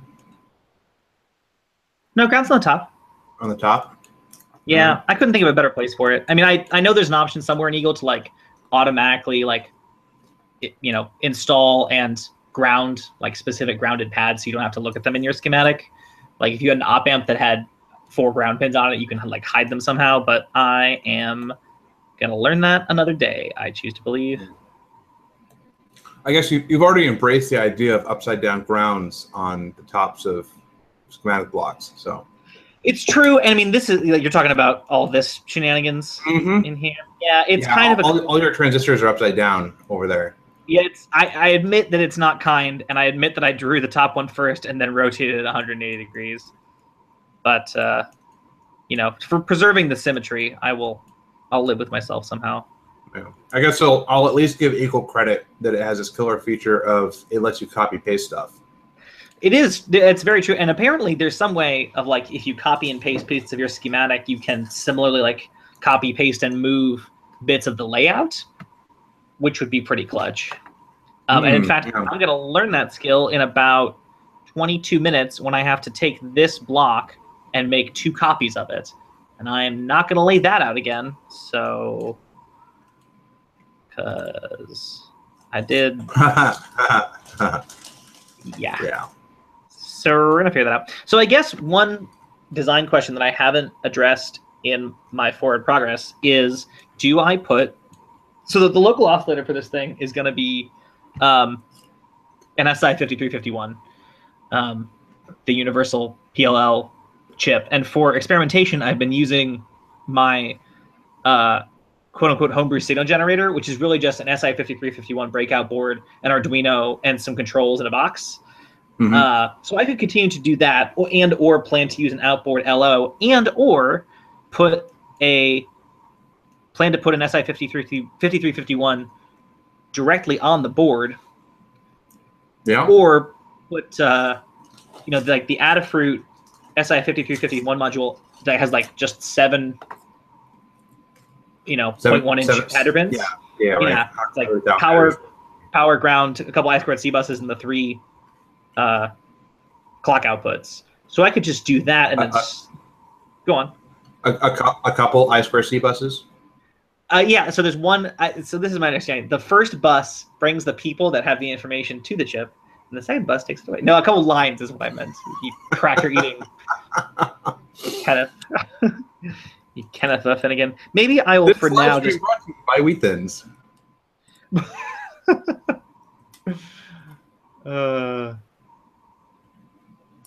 Tina says, you want the project for the cheaper Cypress PSOC 4 board. I don't know what that is, but go on. Also, I think Jeff used the term Arduino a little loosely here because I don't think you're actually using Unos or anything. No, it's, I don't know what it is. Something with an AppMega chip on it that I can program through the IDE. So back in the midst of time, like a year and a half ago, I wrote some nice code for a, in the AppMega, in the Arduino environment for a signal generator based on this breakout board for a 4-line LCD that I like. It's got lots of features. And now I just incorporate that into like all the projects. It's got, a mode that'll do, fast frequency changes for using as a frequency generator. It's got like a VFO mode where the changes are slower. It knows what the ham bands are. For a while, before I had my extra license, it told me what the privileges for the point in the ham bands I was in. Because for a while I was only had a general, so it would warn me when I was when I was in the extra class part of the bands. Data says, please stop saying Arduino. Okay. So I have a Genuino and SI5351, and no, it's not true.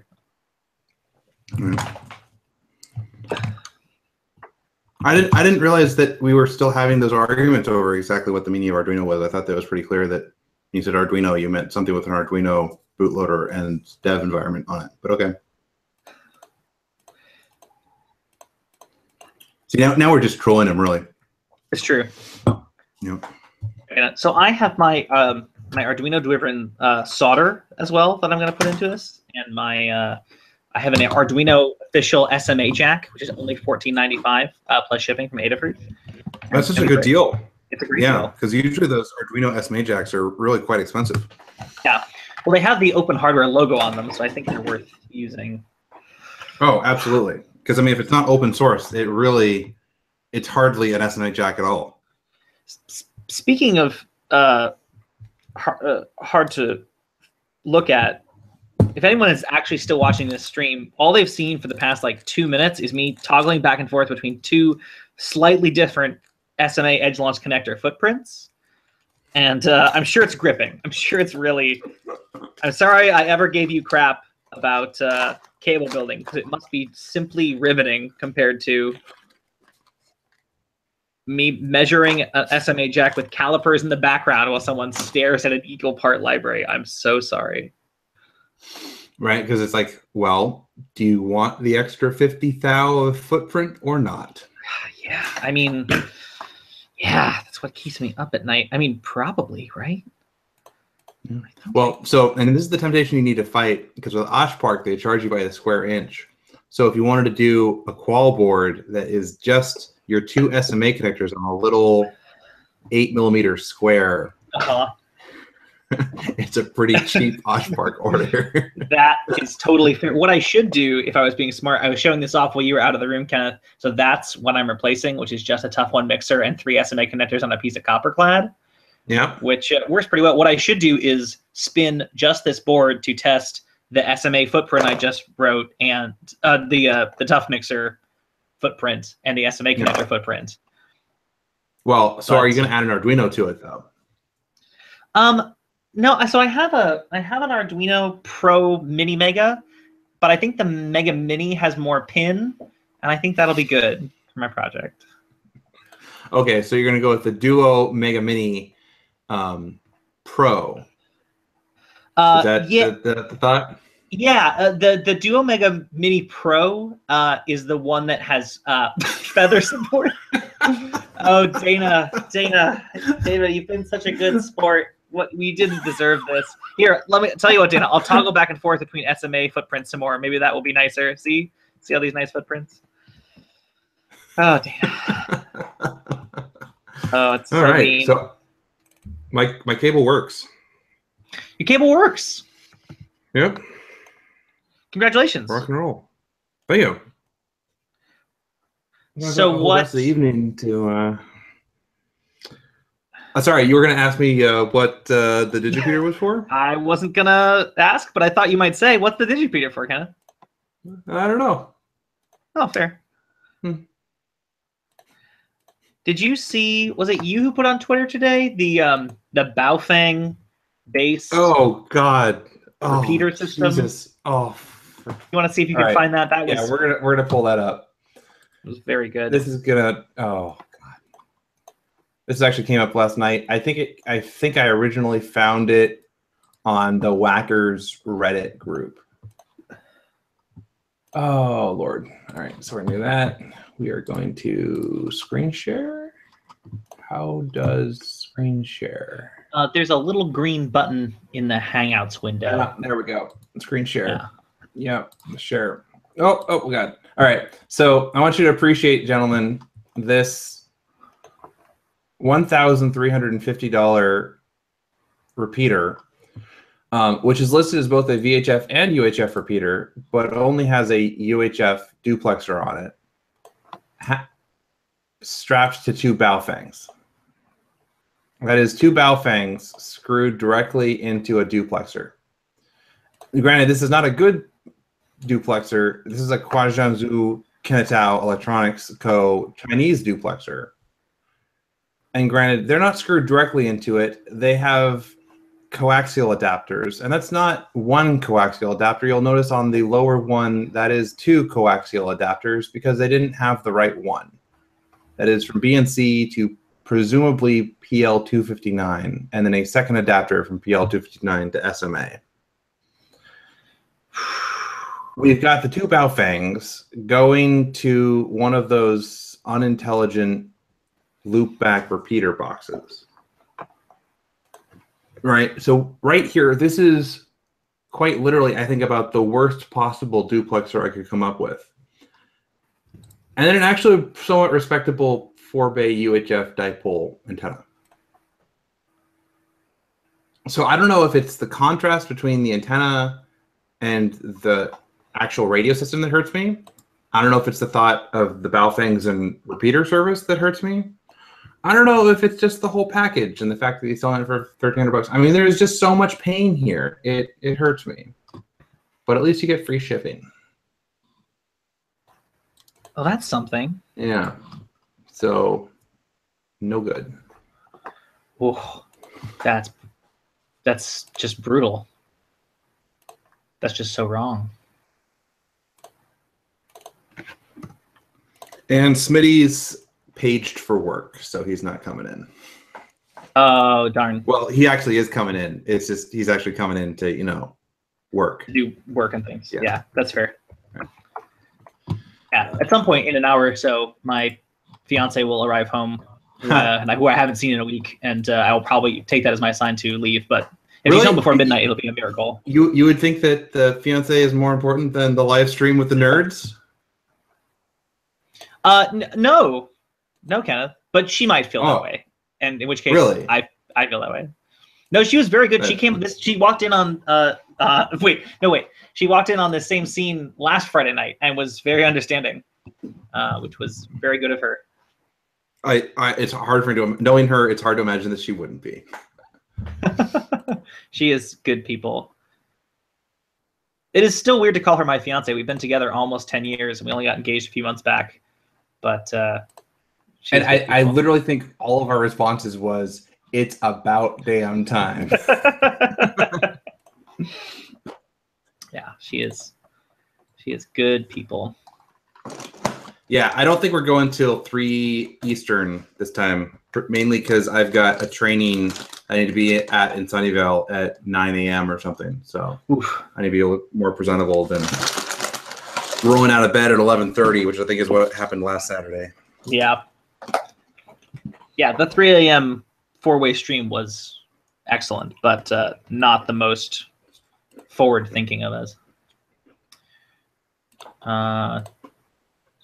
Dana says, also was together for 8.5 years with his fiance before getting married, then had a kid 9 months and 2 days later. Life is funny like that. Yeah.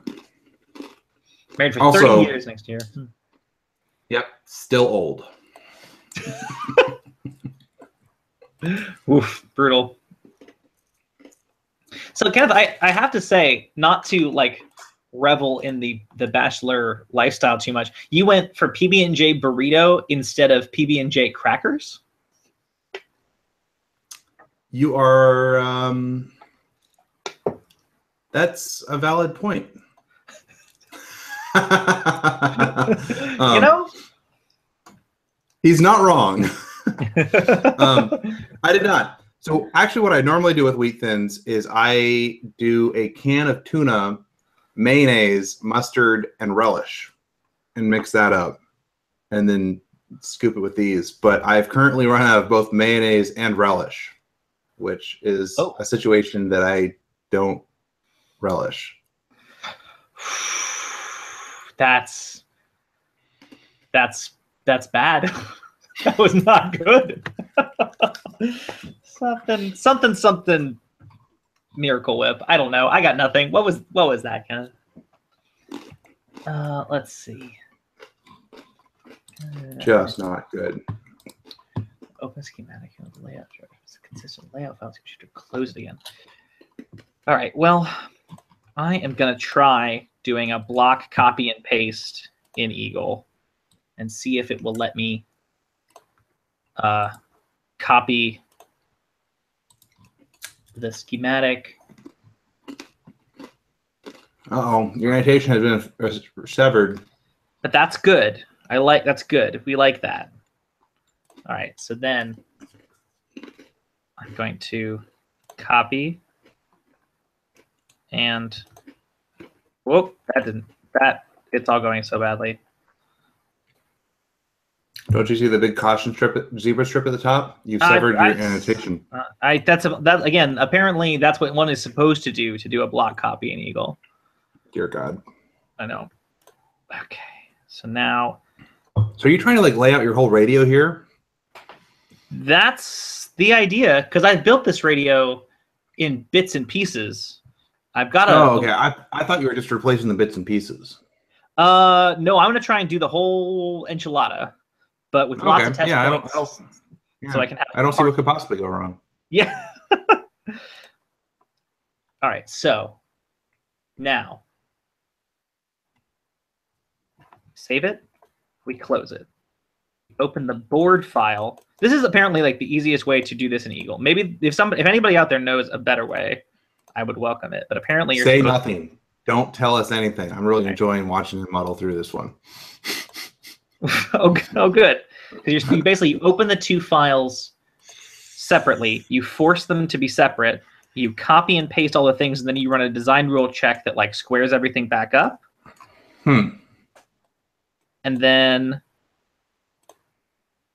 you move on with your life, I suppose. Now, how do I? Yeah, it's a choice. Group and copy. No, not that capacitor. Group and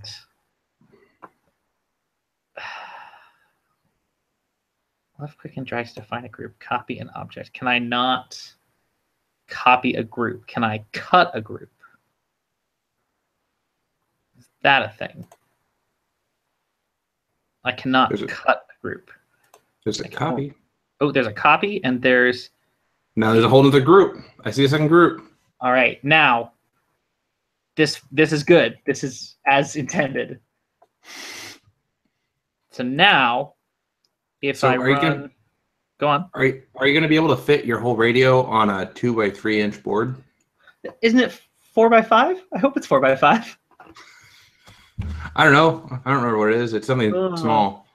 It's not huge. I want to say it's for, let's see, Eagle. 80 square centimeters. That doesn't sound like much. Be 8 centimeters by 10 centimeters. That would be 3 inches by 4 inches. So neither of us were right.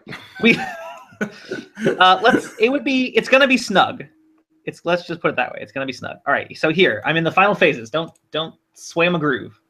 All right. This is all you, buddy. Own it. I'm gonna run an ERC. Oops. Can only be used this worst case, all you're doing is wasting a Friday evening.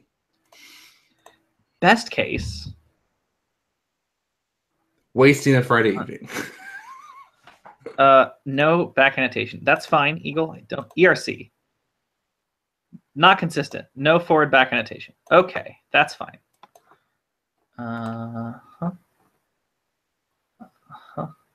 have to adjust. It's cute how Dana's asking questions in the chat like we have any clue what we're doing here. Oh man, It is a highly balanced design. Actually, it's a double entendre balanced design.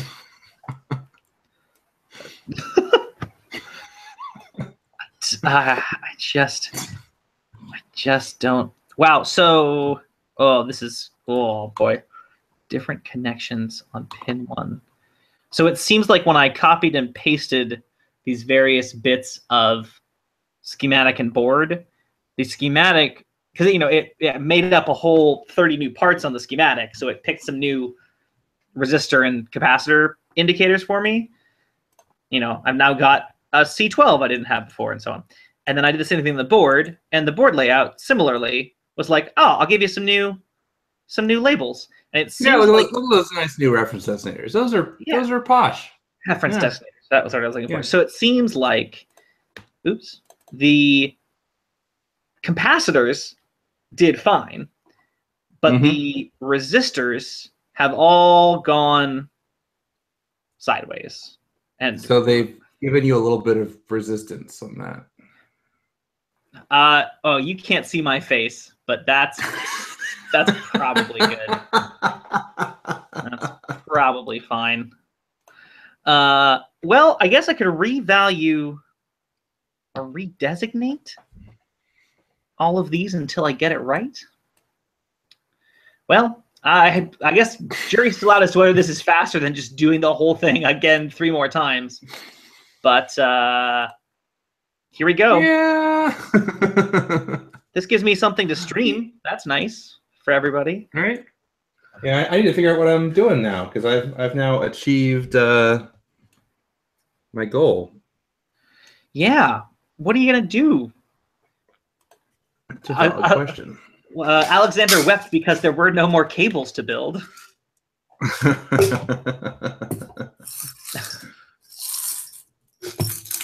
Here, I'm gonna. Oh God! Keep stream focus on him while making a lot of very odd noise. Very nice. Let's see. How am I gonna do this? All the reference designators are overlapping. What?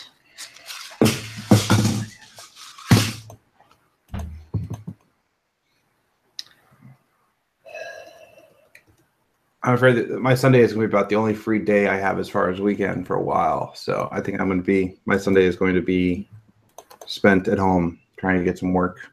Well, not work, like personal, not even personal projects, just apartment cleanup stuff getting done.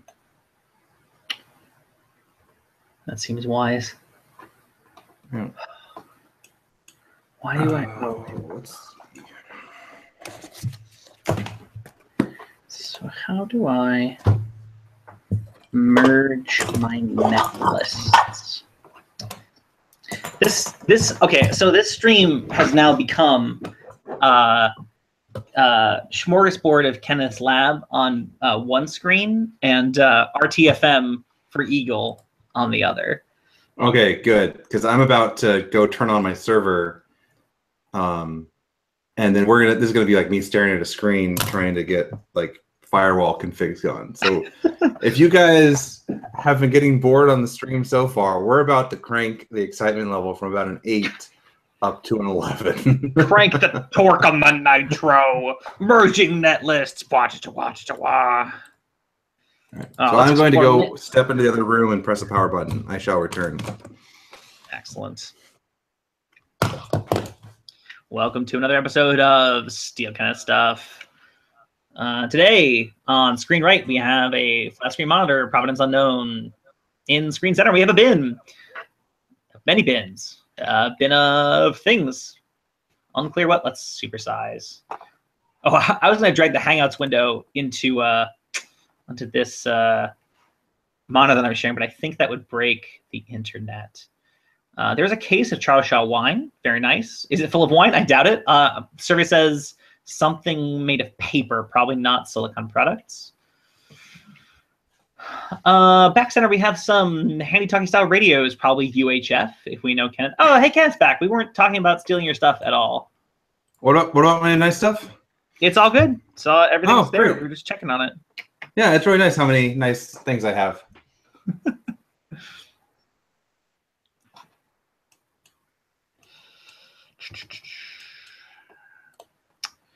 I renumber parts. Can I renumber parts?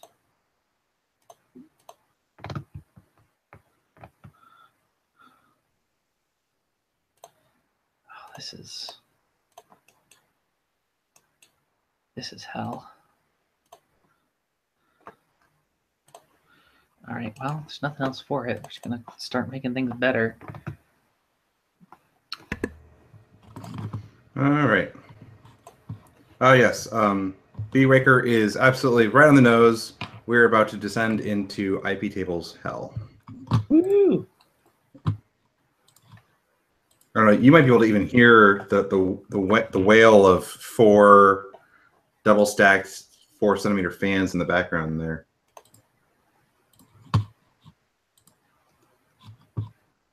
But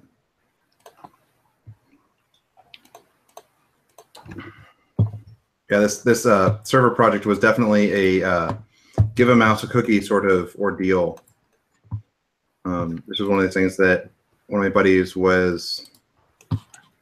had this. It's an old Dell R410, which is like a 2012 era, like small business mid tier sort of server.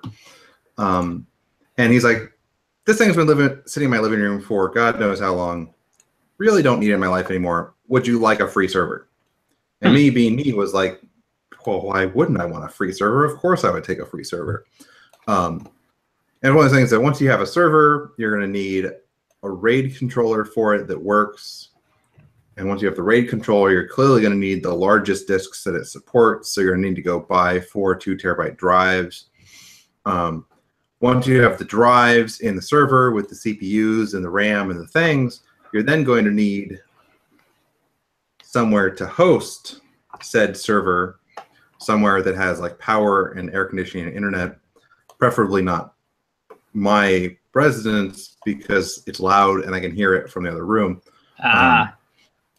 So it's one of these things that this is kind of snowballing as to where this server goes in such a way that I'm going to end up spending a whole lot of money, not on the original server, but on all the things that goes into the server to get it online. That sounds hard. That sounds like a true nerd problem that you have on your hands there. It is. And also I've got the problem that my laptop isn't resolving stuff. Oh, that sounds like a real problem.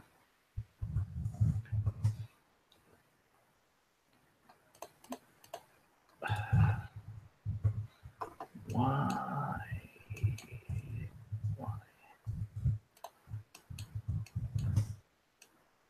Okay, so I can resolve it if I give it a fully qualified host. Yeah, you said, Dan. Well, the problem here is actually the fact that this is a work laptop, and our IT department somehow managed to, every time that we acquired a different company, they added their domain to our domain.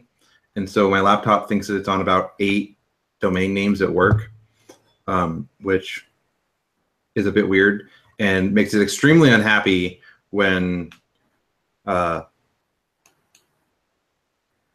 it comes home and my apartment is on its own domain that I then expected to like be able to resolve stuff in that other domain.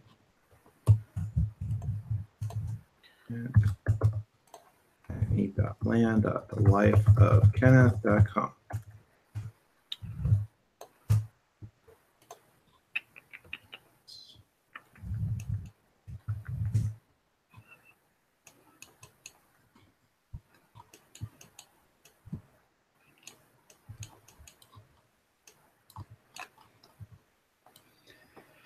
R22 pin 1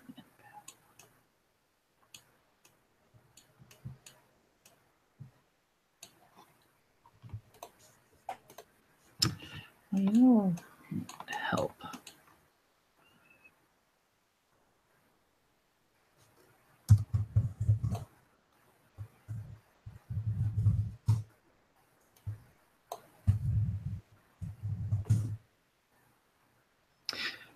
Kenneth, have you heard from Jeremy KF7IJZ this evening?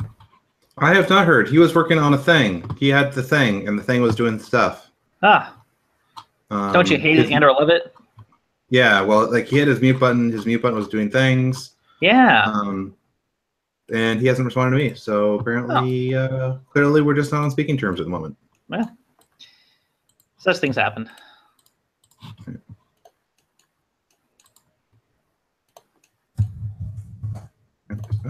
Read. Nope.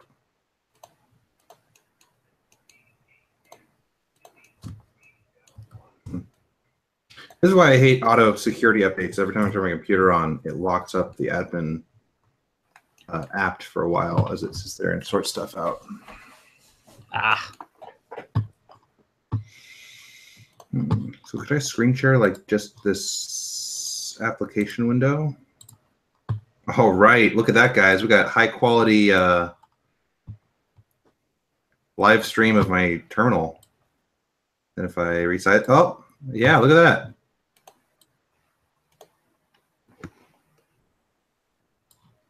That's actually not too terrible, is it?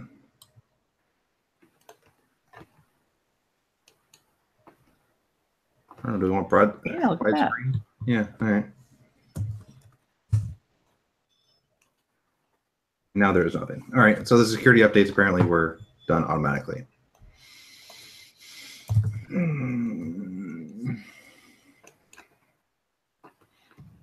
Okay, so there's a couple different ways to do firewalls. Many of them are good. I'm not convinced that what I'm going to do here is what I would call good.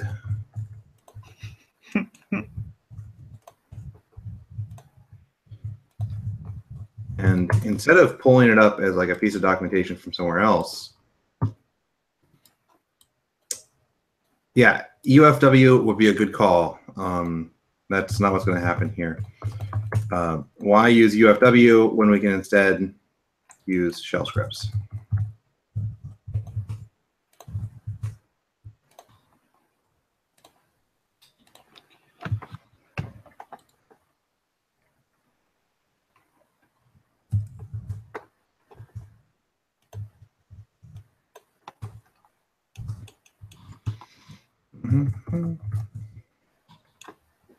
We're going to change into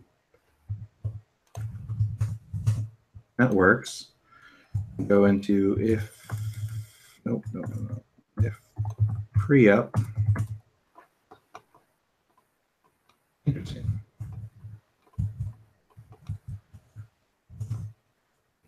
A whole lot more scripts in here than there used to be.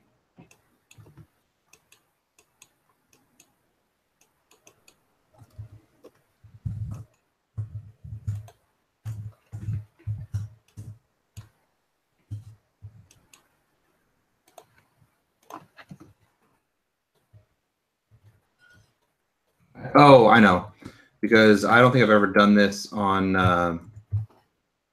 Ubuntu before. I think I've only used this trick on Debian. Yeah, so I build all my own routers, and I typically run Debian on them. But for this server, because it's got a Broadcom, blah-de-blah, whatever, Ethernet interface, I couldn't use Debian because it didn't work. Like I was going to have to load the firmware separately because Debian's pretentious like that, and I realized it was just easier to use Ubuntu.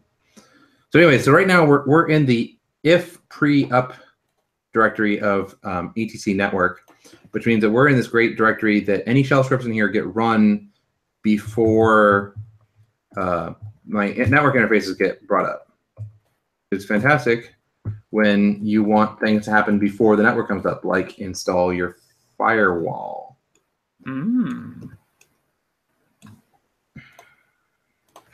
All right, so that's also not correct. So, all right. So anyways, so we are going to edit a new shell script called iptables. And the reason that this server is so painfully slow right now is because it's the RAID array is not actually yet fully rebuilt. And so if I'll show you the disk I/O statistics in a second, and you'll probably understand why it seems like this thing is so painfully slow.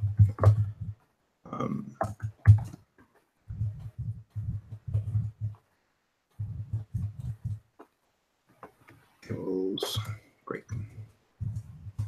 So there's our shell script. So now we're going to want a new file, right? So this is literally writing out 53 characters real time. So just so you can understand why this is a bit of a bad time right now, we're going to run dstat, which is eventually going to actually come up. Oh boy.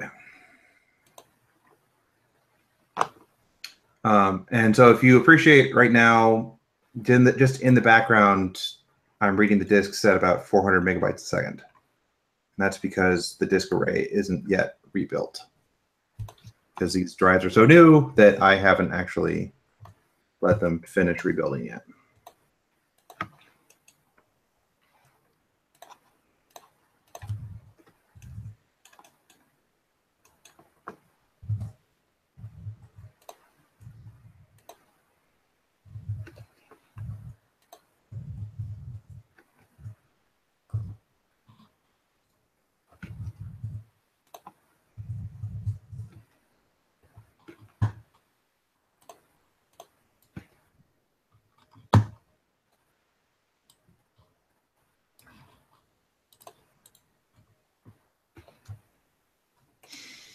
So one thing I don't remember about iptables on iptables restore, I don't remember if it dumps everything before what do you call it? Before, if it dumps all of your existing tables before it loads the restore. I would hope so, because otherwise this will be pretty insufficient. We aren't doing any routing here, so I'm not convinced I need any of that. We are doing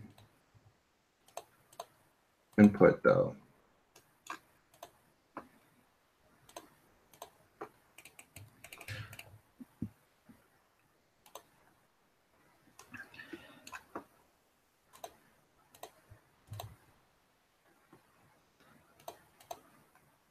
I now realize that I haven't written an iptables rule set in a couple years, and this example that I just pulled off my router is not at all the bastion of examples I thought it was, because apparently I never rebuilt it when my router's hard drive ate it.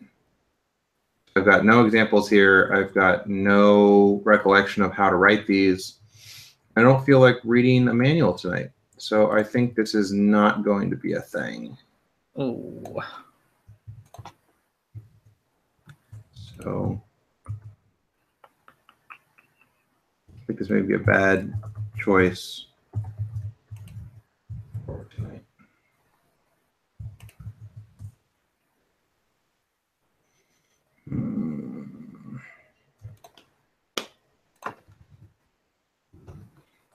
Oh, hello.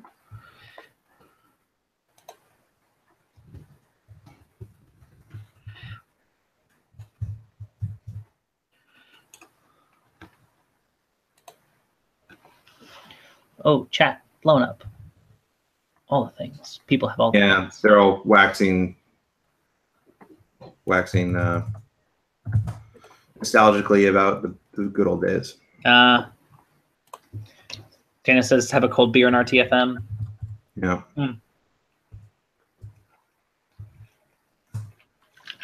Well, in brighter news, only 20 minutes later, managed to actually, sorry, Dana, copy and paste a section of schematic and board layout in Eagle. That wasn't as miserable as it could have been. It had, so here's the weird thing. Well, one of the weird things. It had not just picked new values for all of these copy and pasted components. The transistors, it got fine. The capacitors, it got fine. Half the resistors, it did fine. The other half of the resistors, specifically in like really in one direction of this bi-directional amplifier. It had cyclically permuted the reference designators for just the resistors. I have no idea why it would do that. But it only did it in one direction? It only did it, yeah, it did it for half the resistors, specifically the ones for, I guess, the receive direction. So I guess you could say it wasn't very bi-directional. I don't even... For those playing along at home, I have my Eagle layout on one screen and the Hangout, aka Kenneth Finnegan's face, on the other. And I haven't been looking at that screen very much, and now I'm not sure if I am more or less inclined to. All right. Well, clearly we want to do something electronics, so I'm going to mute the microphone for a second and get us back up on the shelf. Great.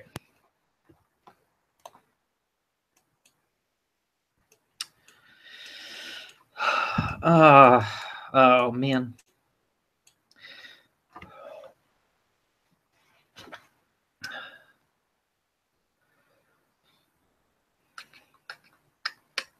So this is the point in the layout project when I have to make a decision about what I'm going to do for an IF filter. Yeah, that's a tough one. It is. Well, so the whole point of building this goofy bi-directional BitX thing was to play around with variable bandwidth crystal filters. And now the project, which was supposed to be a scaffolding for that, has taken on a life of its own in this BitX project. But here. So what I've got currently, how do I unscreen share? Let's unscreen share. Let's see if I can get a little more light down here. Be not quite as yellow. So this is the prototype module, which is just, they're not even great form factor crystals. They're just 3 little tiny HC49 crystals, capacitively coupled at the ends. But instead of having capacitors in the middle, like your traditional lattice filter, it's got varactor diodes.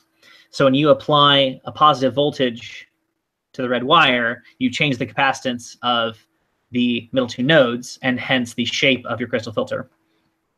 That's the theory. That's a fascinating thought. That how does that work? It's good, actually. There's a YouTube video coming sometime in 2037 that talks all about it. It works pretty well. So the trick is, so I had this running in the Manhattan BitX, and it worked. The problem with it is that as you increase the voltage on those nodes, you're changing the shape of your crystal filter, but you're also basically pulling those crystals like you would do in a VXO. So the center frequency changes. So like I'd be tuning around, I'd hear a CW signal on the nice and wide mode, and I'd be like, ooh, let's tighten that filter. By tightening the filter, you change the center frequency of the filter, and the signal goes away. So it's not super useful. So there's actually a couple of patented improvements to this filter that basically one uses varactors in the matching sections to make your match better, and the other uses this goofy 3 varactor structure on these middle nodes to present a similar capacitance to the crystals while still changing the shunt capacitance. So that would be the next step, to basically be able to change the crystal filter shape without changing the center frequency. But all that is to say, with all those question marks, what do I put on this PCB? I guess I'd probably put an SMA out and an SMA in connector somewhere and leave this as an outboard module. I think that's the way to go. You could also do it as like some 100 thou, like a ground in, ground out, ground, like a 5-pin 100 thou SIP. Oh, sure. Sure. For a while I was thinking, I think before a little bird reminded me I only get 3 inches by 4 inches. My intention had been to do something like the Hans Summers, QRP Labs for standard form factor for filters. Because I feel like if we're going to standardize on a filter form factor, it might as well be that one. Mm-hmm. As if for an IF filter, it doesn't make all that much sense. But for like an input bandpass filter, should. see if I can put that up on the screen in some meaningful way. LPF modules, yeah.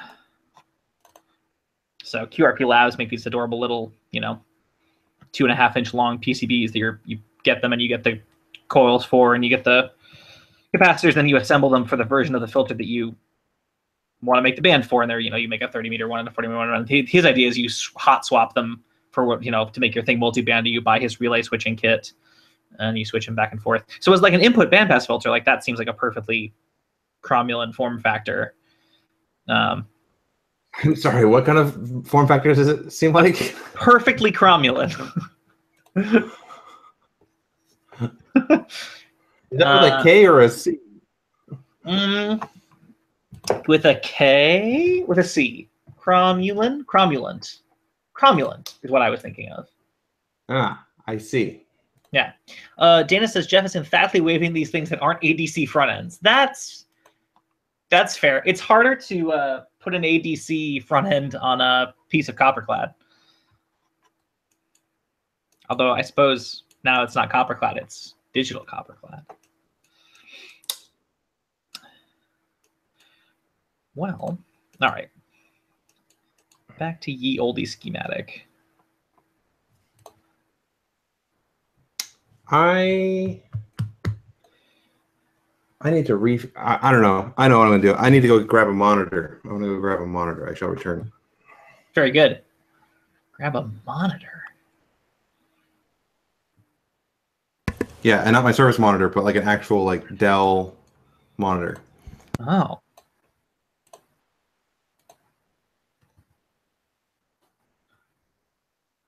You need to start a pool for what Kenneth needs a monitor for? Dana votes more booze. That's fair.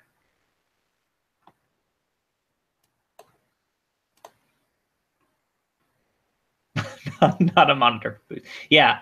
So yeah, what would monitor be code for as a liquor?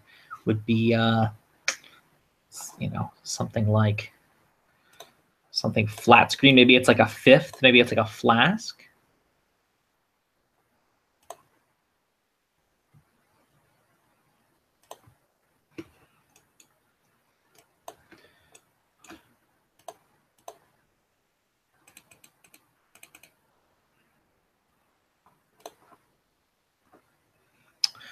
Oh, let's see. PV monitor says B Baker. Oh, you mean a monitor. You mean like a wedge sitting around. Oh man, all right, short story while Kenneth's legs putter for a monitor. So we just built a brand new performance space on the lake in Chicago, and we've been trying to figure out, so they installed a bunch of audio power, which is just a separate input from an isolation transformer that has an isolated ground. And they installed it with a bunch of L530 connectors all over the building, which is 30 amps at 120 volts, 125 volts. And we can't for the life of us figure out what in the sound package was supposed to need 30 amps at 125 volts. I mean, in theory, it's for some kind of powered line array, but we are a Shakespeare theater. So like the odds of us putting in a 30 amp single phase line array are not super duper high. So now we're just like, well, we have this, but we can't really use it for anything else because it's on this isolated sound ground. We don't want to dirty up the ground with all of our motor power and lighting power.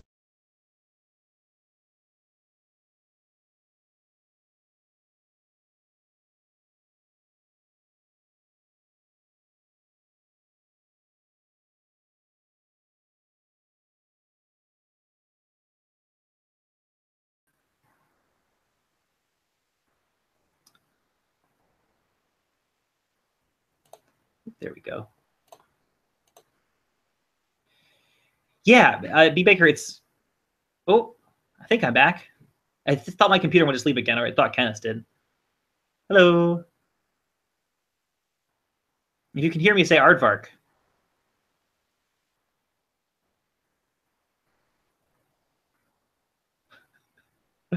Slowly waiting for people to say aardvark.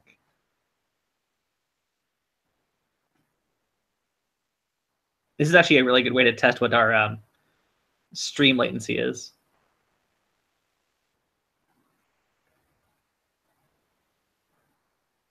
I get a sense like it's actually relatively pretty good. Yeah. Be right here. Sorry, that's just it's an old habit from I had an old sound supervisor in another theater I worked at. That he would use that as his code word for testing comm, because you hear somebody when they're setting up the comm system for a show say testing 1 2 3 about 1,000 times in a day. So every once in a while he would just see if you were listening and say, "You can hear me, say aardvark." You should, come right back with that. Yep.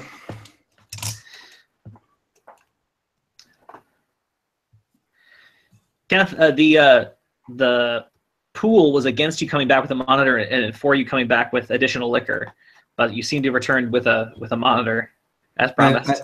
And just the original liquor. I have managed to continue to work on the same liquor. Oh, that's fair. I guess I'm still on the same tall boy. Yeah. Pansy. Yeah. Something soon to be married.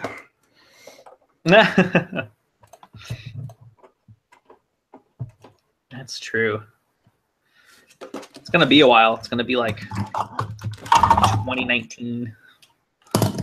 What? Are you saying that the two of your guys' schedules aren't easy to line up with we basically additional external constraints? The wedding planning meetings are essentially also like theaters, like season planning meetings. Well, okay, we do it before rehearsals start for that show, but after the load in for this show. So. Oh yeah, sorry. No, there's plays in that month, so. Yeah, there's plays all the time. There's always plays. So what did you get the monitor for, Kenneth? So something I've been meaning to do, and I figure today is as good a day as ever. I need to reset up because I've totally forgotten what the configuration was on this thing. It's a super cute. Got what, like a dual or quad core Celeron in it. It's a little nano ITX industrial PC that runs on automotive grade 12 volts, which is why it's got a power pole in the end. Power pole of the world. But totally forgotten what configuration's on it. And so we're going to reinstall an operating system here while kibitzing with all of you guys, which I think is going to be not particularly visually engaging, but will at least be less mentally intensive than trying to write IP tables for the first time in 3 years. That is quite a dichotomy. So, that being said, though, I think I want to put Debian on it instead of Ubuntu, which is on this flash drive. So I need to figure out how to find a local copy of Debian and then put it on the flash drive. Oh, and I wonder how badly this is going to do with the fact that I'm trying to live stream this and download at the same time. Oof. Oh, because there was a new version of Debian recently as well. I wonder if I have that one. Operating systems, Debian 9. I do. Look at that. Copy. Yes, I know work. This ISO file might be harmful to me. Let's risk it. Let's download it anyways. Live your dream. Right. All right. Meanwhile, I'm going to do another block copy. Everyone was so excited about the first one. I could barely constrain myself on that first one. Here we go. All right, so, boom. Copy. And user access control is quite unhappy. How do I?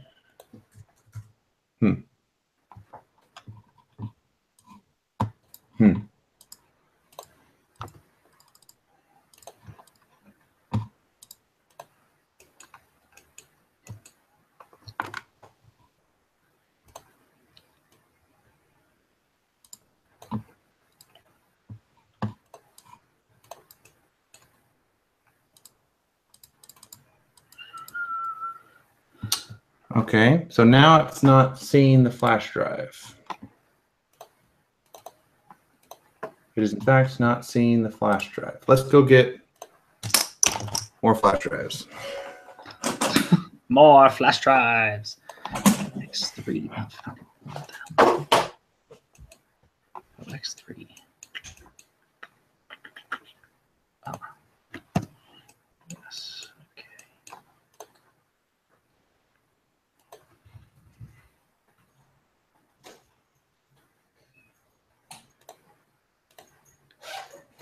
Oh. Yes. So once again, all right, brief detour into layout. It has chosen to cyclically permute half of the resistors in my copy and paste section. So, you know, that's what I'll be doing for the next 15 minutes while Kenneth reloads an operating system onto a wayward PC. Right. So we're going to start this with a shameless plug for the awesome zipper bags from CountyCom. If any of you don't know about this place, countycom.com is this excellent everyday carry outfit that they have these. It's like 4-inch like fire hose webbing material that's stitched together with zombie green stitching. Then it's got a zipper on the top, a paracord lanyard, and Velcro for kind of a standard patch. They also sell business card holders. So my memory cards are in, have a little label on it that says memory cards, and then see back for contact info because I have a business card in here with my contact info on it. So when I go out in the field and like go on a photo shoot, I've got all my SD cards and stuff in here. If I lose the bag, someone might be able to call me for it. End of shameless plug. Disclaimered. Nick at CountyCom is one of my friends and gives me lots of these. So, although actually, I think I did actually pay for this, so more legitimate. But we want flash drive, which ironically says Ubuntu on it. We're about to put Debian on it because there's Ubuntu on the other drive that traditionally had Debian on it. Compromises were made. You lead a very complicated life, Kenneth. I don't want to talk about it. But yeah, they're super nice. I think they make a small one too. That's designed to like have a key ring inside of it, which is very nice. Like it's like I've got it's designed to like have your keys in it, and then you put that pouch in your pocket. Which I have way too many keys for that. Like I wear a carabiner, but if one didn't want to jangle like a dog, you would have a nice little key pouch. Right. Are you sure you want to wipe out drive E? Yes.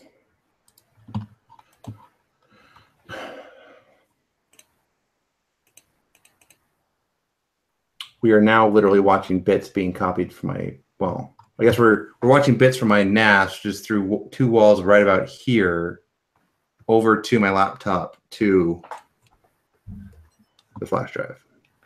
Oof. So let's start getting the rest of this set up. So we're going to need that. We're going to need power.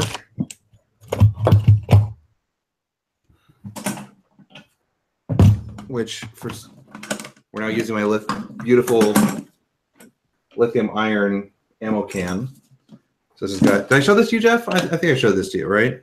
I've seen it floating around your social media. I don't know if you've looked at it. So outside of it is literally just a label that says battery and a dual power panel mount power pole. And then inside of it is, first of all, an inverter, and then it's a 20 amp hour bio-NO iron phosphate battery that I got the power pole option, and it's just plugged into on the panel mount, just comes out as a power pole on this side. So that just plugs in. So that it has typically 2 power pole extension cords in it, the inverter and the charger, which is currently like plugged in the other room where this was charging for tomorrow. But so during actual operation, this thing's a closed ammo case of just blocks of power. So nice. that has been very gratifying to use that. That's very exciting. Right. Although I will have to admit, it freaking hurt spending $205 on a 20 amp hour battery. Ooh. Yeah, that was definitely a. This is only happening because I just got a bonus, and my boss is getting annoyed with me because he knows I'm really bad at spending my bonuses. Sort of thing. Yeah, that's a good splurge purchase. All right. Because I figured there really is no way that you rationalize, because like I've bought several. I want to say I'm up on the order of about 600 or 700 amp hour lead acid batteries, and they're only $150 a piece. So to go from $150 for a 100 amp hour battery to $200 for a 20 amp hour battery was a little bit uncomfortable. Yeah, that's something. But you know, for a product that you are gonna enjoy using, and it's the right product. And really, the main thing is 100 amp hours are great if they're going into a site install. But if you're doing anything except for like trying to run a radio site, 100 amp hours is A, too big, B, too heavy. Sure. So just to clarify, you have 6 or 7 100 amp hour batteries, not 600 or 700 amp hour batteries. I have purchased and deployed 6 or 7 batteries that are each 100 amp hours. Understood.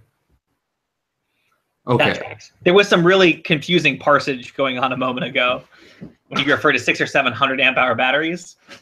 It's a real minefield of a sentence, but it makes a lot of sense in context. So what's wrong with me using 10 gauge speaker cord for power leads? Like, I see a lot of people get real hung up on that. I never quite understand why everyone gets so bent out of shape on that. This Ethernet cable's too short.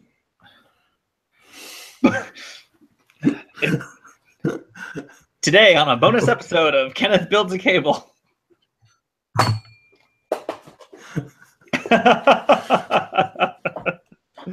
I'm just gonna go get I'm just gonna go get a coupler. Coupler. That's not the Kenneth we know.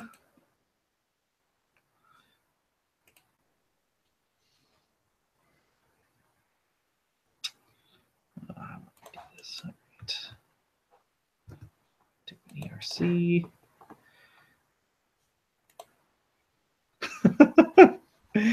Yeah, I've been giving Kenneth the business for 15 years now.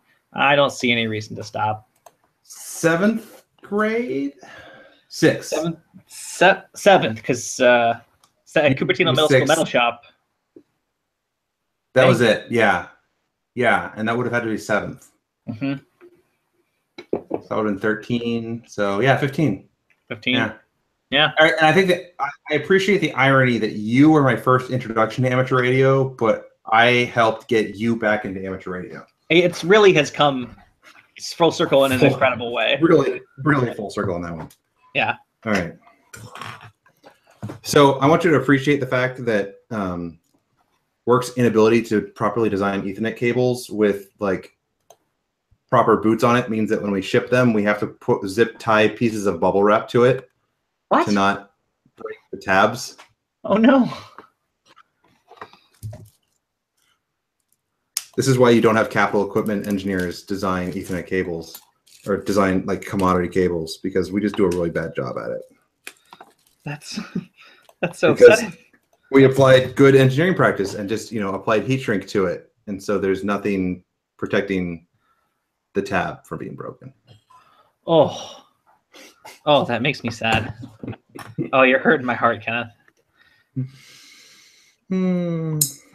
Well, we've recently been upgrading all of our network infrastructure in the old theater, and by all the network infrastructure, I mean when I started that job exactly a year ago today, the 3-com switch that was running, and it's only like 28 ports in the whole theater lighting network, but it was 3-com. I already know this is good. Yeah, it was installed, as far as we can tell, when the building was built in 1999, and was still running and slightly screaming by the time I started in 2017. Now, when you say slightly screaming, so if you on a good day, it would just be a soft purr, like of a fan rubbing against a piece of plastic. But if you looked at it wrong or like tried to do any work in the rack, it would start to give you this really nice like high pitched whine. Just this was what was running all of the stage data for all the lighting in every show we ever did up until this last year.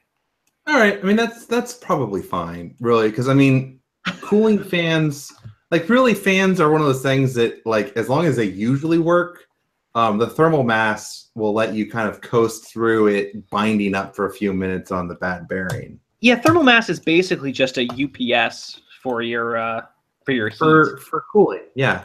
Yeah. That's just how it works, right? That's why heat sinks are so large. Is the large heat sinks are just so that when your fan fails, you have a few minutes to replace the fan. Yeah, exactly.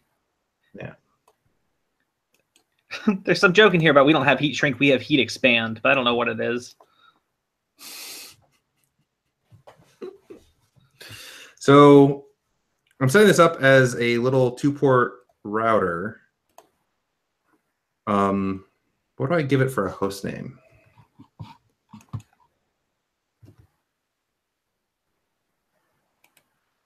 What do you give it for a host name? Do you have a host name theme for your home devices, kind of? I do. Norse mythology. Ah. Very good. Of Norse. Yeah, so my which works out pretty well because my desktop is Thor, my router is Odin, my cell phone is Hermod, who is the messenger god. My MacBook Air is Njord, the god of weather. All right. My Raspberry Pis were all Lokis. And my new server is Magni, which is one of the children of Thor. Gotcha. That's very good theming. Oh, and I'm missing a firmware file. God damn it, Debian. You piece of shit. What happens if we don't load the firmware? Do I maybe like just not get gigabit or something? What happens if we don't load the firmware? You know, firmware is optional, right? Firmware is certainly questionable. Yes, Dana. Ammo can with lithium iron phosphate battery in it. All right, we've gotten to that point where it's asking about the host name. Oh, I've used Baldur. I've used Boar. No, I don't think I've used Boar. Father of Odin. That seems a little important for some little scratch router. Probably should save that for something more important. Bragi. God of poetry, music, and the harp. I'll take it. Nice. B-R-A-G-I. And unlike Ubuntu, Debian asks you for your domain name, which solves some problems.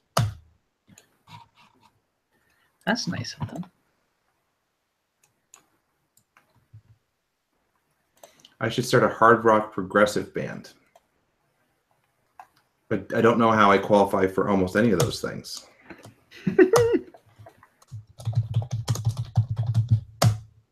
I hope you all wanted to listen to me type for a while here. Take it.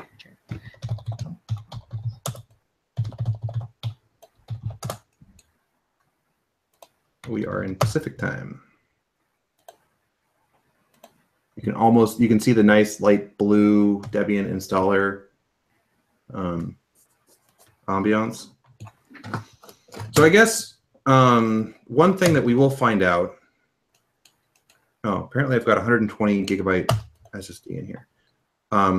We will find out if I've installed Debian 9 on anything, because I guess I do on my router have an apt cache.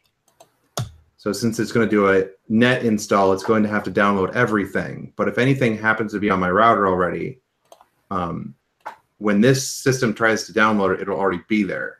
So if I've ever installed a Debian 9 system before in my apartment, it'll all be there except for anything that's been security updated in the last whenever since I did.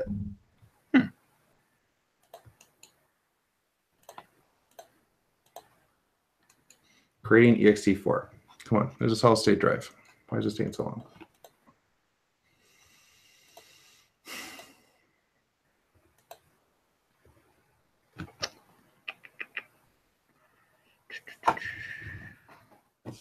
More hand gestures.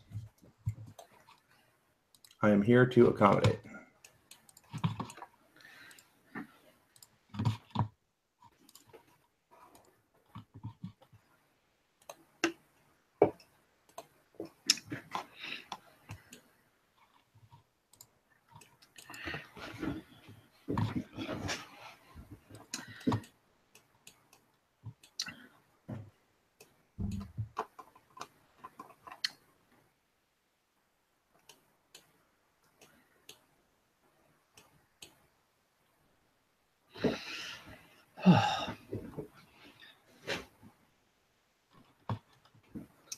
Dana says APRX is making his new TNC transmit a lot. Really? Like, do you have it set up as a digipeater or as an RF gate, or just the fact that you've set some crazy beacon on it to make it go a lot, or is it just making it spew out gibberish?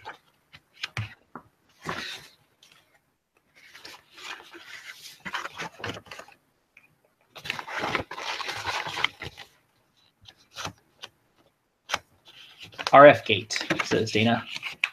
Well, I mean, in some ways that's good, unless you set up a filter for it, because if it's by default, RF gating and having it transmit a lot is actually a pretty good deal, because it means that there's a lot of people locally that needed service from an RF gate.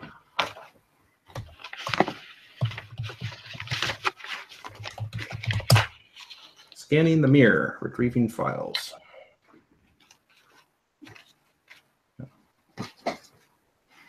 But I guess the total global APRS IS is about 50 kilobits per second, and I've known people to set up filters so they try and gateway about half of it to their local LAN, which is generally a bad idea. I've also seen people set up. Yeah, it's clearly my fault. But I also have kind of given up on the battle. I see a lot of my users set up filters to like within 100 kilometers of their location, RF gate all of that back to RF. So if someone sets up like APRS Droid to the internet, they're like, well, this person's online and beaconing, so they probably want to be on the local RF, which is probably not true, because who the hell cares what shows up on RF locally? And then there's a lot of people that will set up online trackers and go, this is online, and TCP/IP is, you know, a robust modern protocol that can handle arbitrary amounts of bandwidth, and don't rate limit like you would if you were on RF.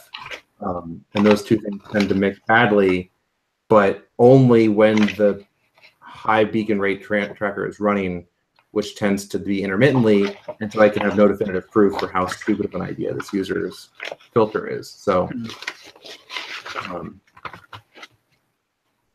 it really comes down to the irony of how much I despise hams while at the same time working on amateur radio software. It is true. You have really dug your own personal pit in that one. This is true. Select and install software. Running test select. I don't want a desktop environment. I don't want a print server. I want an SSH server. I want system utilities. Ready, set, go. Oh, I have clearly installed Debian before. It's done download. Well, that went better than expected. Okay, cool. So done. Good choice. Good choice. Yes. Did I miss anything? Weren't you just on a phone call? How many phone calls is Dana getting tonight? This is just getting ridiculous. Woof. Matter of fact, you did not. I merely went off a rant about how much hams suck, which I think we're all on the same page on that one.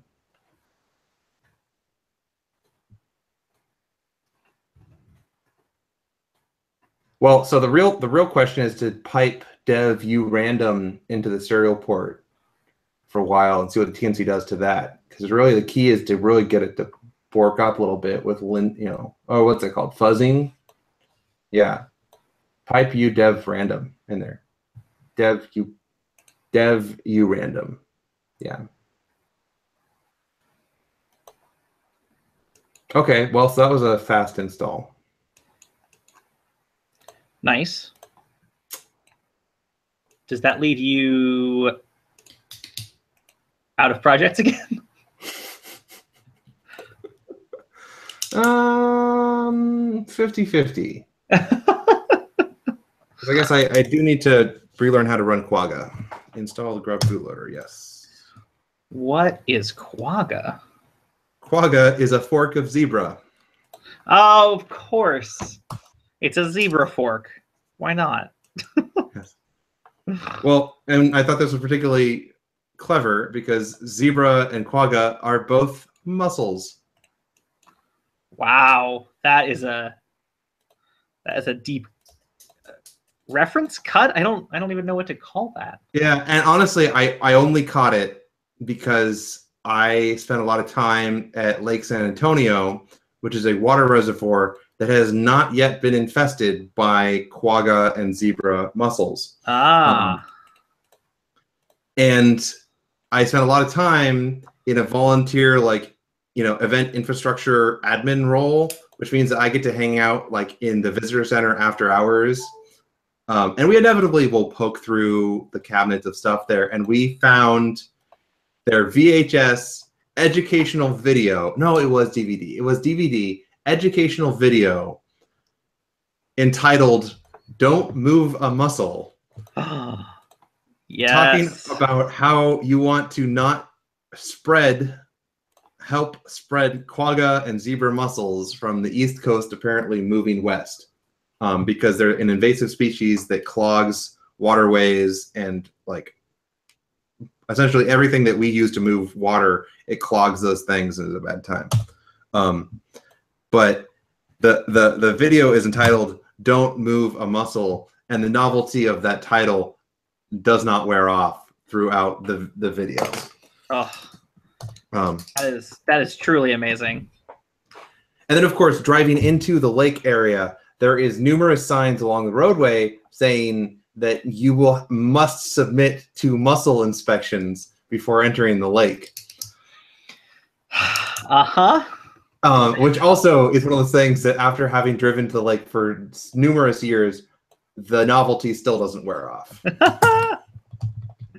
I'm so very glad. All right, we're logged in.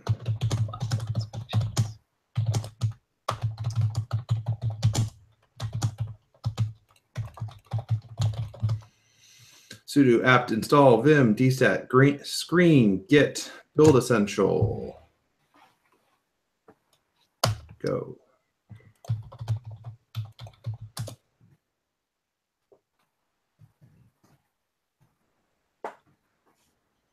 After this operation, 227 megabytes of additional space.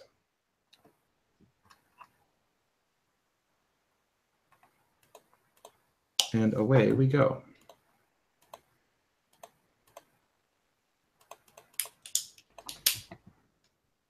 I have to admit, Dana, I don't feel like I would properly inspect your meat.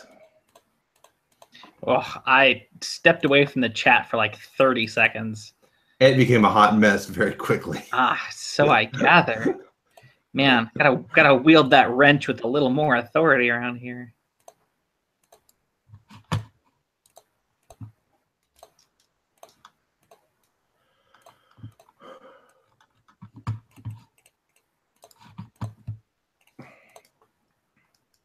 Okay. Tell me about quagga. Tell me about quagga. Some kind of rodent? Isn't a quagga a rodent? Oh no, it's a horse. Oh, I get it because it's a fork of zebra. Oh my god. Wow. That's probably more likely the case than that being for the mussels. It does seem like a more. Do you think whoever named the quagga mussel was doing it as a riff on the zebra mussel? That is quite likely because wow, that thing really looks like a zebra. Right? I think Wikipedia thinks it's some kind of zebra, extinct zebra. The quagga is an extinct subspecies of plains zebra. Okay, yeah. So there you go. Yeah. So that definitely. I think they were just referring to zebras and quaggas, as opposed to zebra mussels and quagga mussels. That tracks.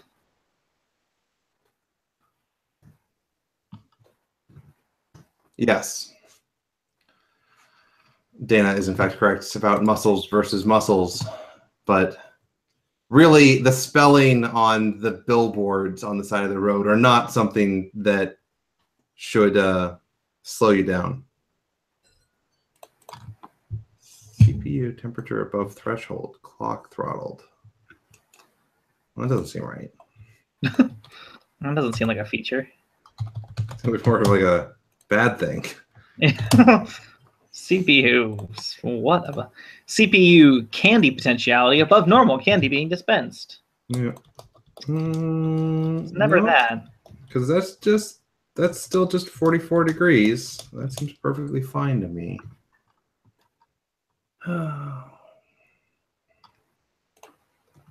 The project takes its name from the quagga, an extinct subspecies of the African zebra. Ah, there you go. Yep. All right. Touche. Quagga is a fork of the GNU Zebra project, which was developed by and which was discontinued in 2005. Oof. The quagga tree aims to build a more involved community for quagga than the centralized development model, which GNU Zebra followed. The irony in that is staggering. Oof. Actually, I guess that's not true. I guess I can think of several projects in the actual GNU Foundation that are painfully centralized.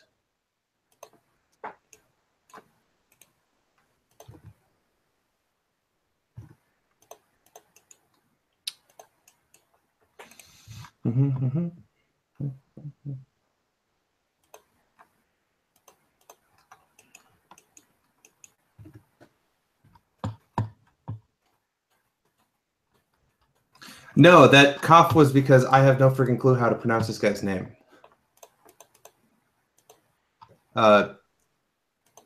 Kanahiro Ishiguro. Ah, you're a braver man than I. There, I want you to all just take a whack at that at home quietly by yourself. Okay, sudo apt install quagga. Question mark at the end would have not been helpful in that. The following additional packages will be installed: quagga BGPD, quagga core, quagga ISIS, quagga OSPF, OSPF 6, PIM, RIP, RIP next gen, suggested SNMPD. What the hell? I mean, if we're going to build up this scratch router for a few days,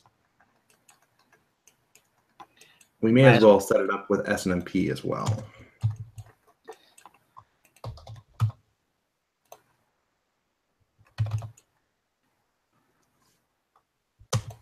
MIBS downloader? What's that called?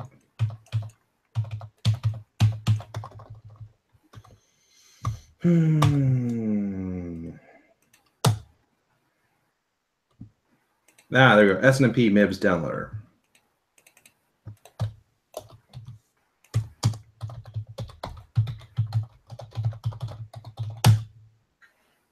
package has no installation candidate. What do you mean? It's right there. You recommended it.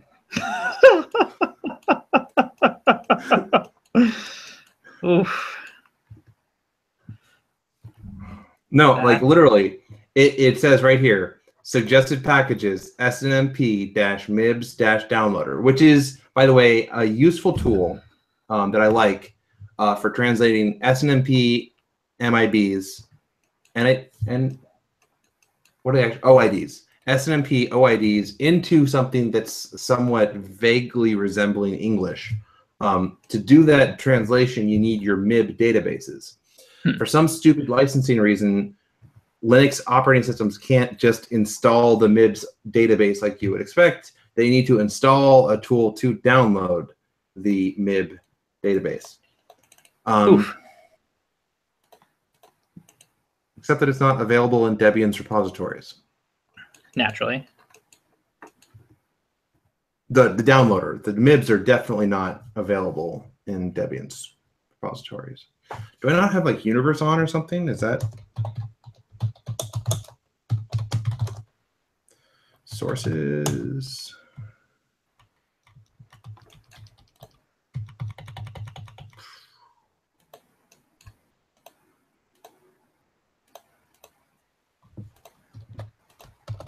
I'm really kind of stumped here.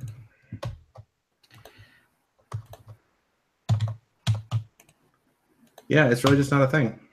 Huh. That is strange. We'll try updating the package list again.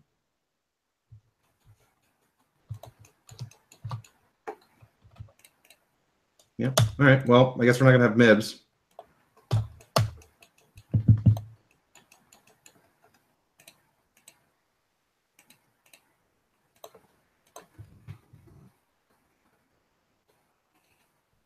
I mean, I have to really make sure that I have a tight hold on things, Dana. I think you two would be gripping things as much as possible.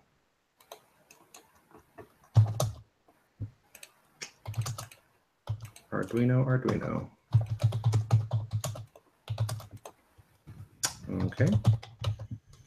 So does Quagga get its own folder, or is it still a Zebra folder? Why is there nothing in this folder? Dear God.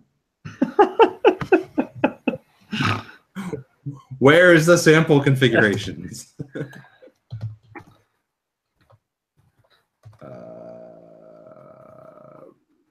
Include. Oh, sweet Jesus.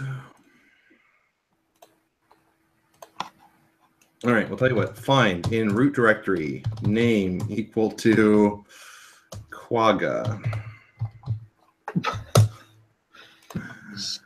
I'm also just going to search my computer for Quagga. No results on a Windows 7 laptop. Weird. Let me see. Let me just let me get in here to Badger. So Badger is a tool I like to use for reconfiguring packets. You know, Jeff. What? It's relatively easy to tell when you're full of shit because you always have that very similar tone of voice that you use for the entire sentence, and it makes it really obvious. Yeah, let me just so the bit fields that we're looking for are probably going to be masked. I think they were under Sunfish, but Sunfish is no longer really actively maintained. Again, the tone, it's real obvious. All right. Well, Debian says, if you want the OIDs to resolve their text instructions, activate the non-free repository. Oh. How do I do that? Their wiki doesn't link to anything. It just says it. Oh, God. Okay. Debian. Activate non. Oh, yep. I completed that.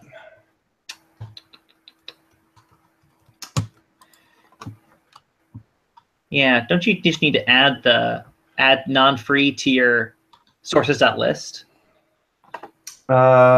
Yes. There's also contrib one. Oh. Contrib sounds like an interesting something else. Sudo vim etc apt sources deb stretch main contrib non-free. If I was smart and was willing to think about it for a second, I could probably write some vim macro that would make this all happen very quickly on all these lines. I'm just going to type it many times.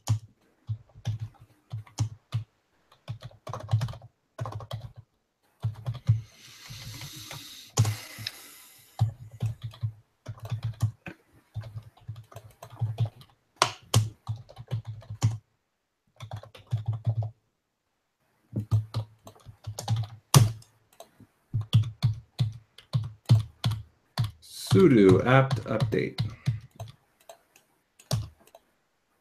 Ah, there we go. There's a bunch of sources.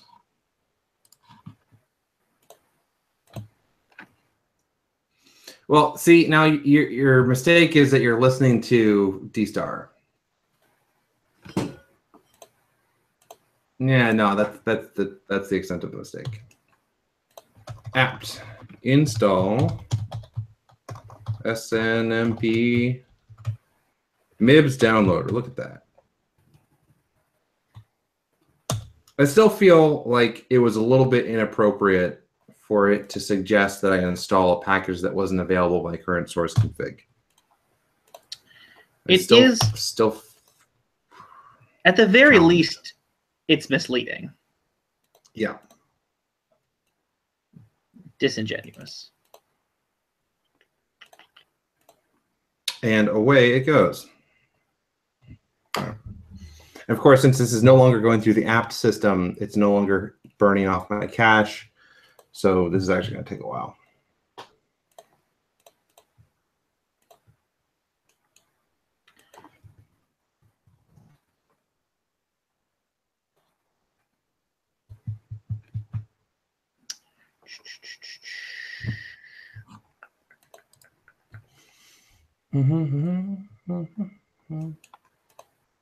So you sure that you want to stick with that trace width?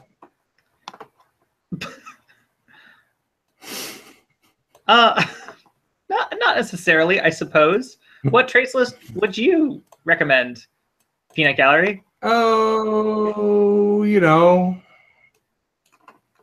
maybe something a little bit more than that. What I'm really not sure about is whether I want to keep this. I haven't figured out how I'm going to do power routing all over this board, which is foolish because that was the whole reason for spinning this board in the first place, is that power routing between 8 discrete Manhattan-style modules Gets a little...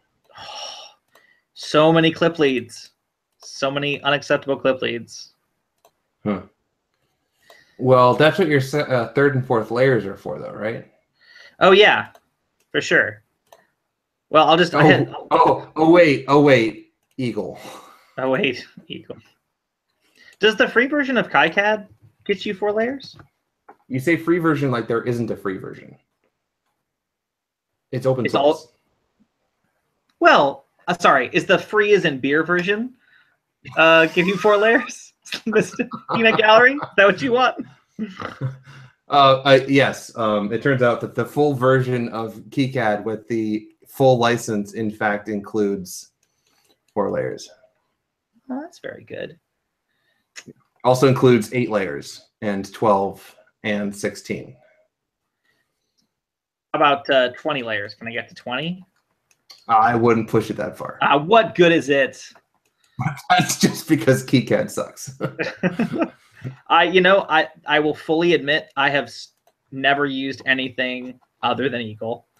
And Eagle has always had the options that I think I need as an amateur, highly amateur layoutist. I don't know, whatever it is.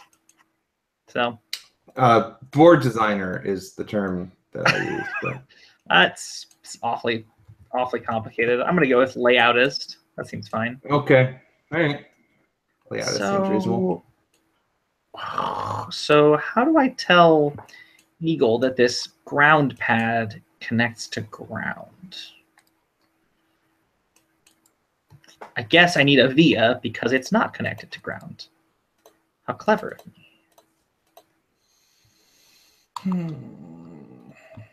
BGP configuration examples. There we go. That's not what I wanted. I want like the easy tutorial. There we go. Yeah. I like tutorials that are specifically labeled as easy. Ah, there you go. What is Quagga? Quagga is routing software.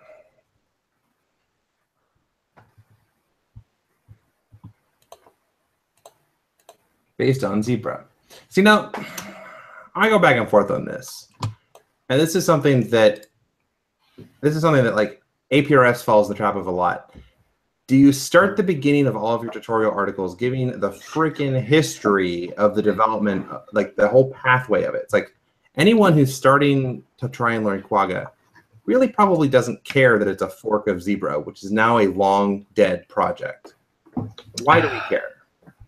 Yeah, I think it's the same social phenomenon that drives all recipe sites to start with a 3-page document describing how they came upon the recipe, who in their family liked the recipe, what the recipe smelled like as their grandmother cooked it in their kitchen, followed by like a 4-step recipe of how they baked the goddamn muffins. I just don't. That's a good point. That's very much the same phenomena, talking about their nostalgic relationship with whatever bullshit I'm trying to learn from them quickly. Yeah, I think it's not so much to do with like people thinking that's what's necessary, and more to be like, well, I appreciate this because I am of the tribe. I'm not of, you know what I mean? I'm inside of the thing, and therefore others must appreciate it as much as I do. When sometimes all you need to know is how to make the muffins or what Quagga is. Sometimes both in the same day. We're now on to page 3, which is finally titled "How to Use Quagga." Ooh, that is a good candidate for page 1. Yes.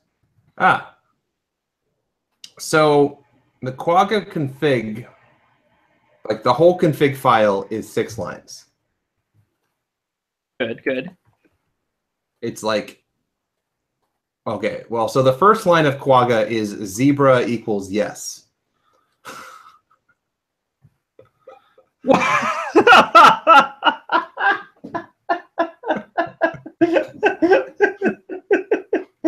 What happens if you set it to zebra equals no? What happens? What's it do? Well, then you wouldn't start the zebra daemon. Then you're just running horse or donkey, a subset of horse, a fork of horse. Oh, Lord. Woof. SNMP MIBS downloader has an etc folder. Oh. What would you find in? Oh, yep, that's config files. Holy crap. All right, we're just not going to look at those. Quagga. With a Q.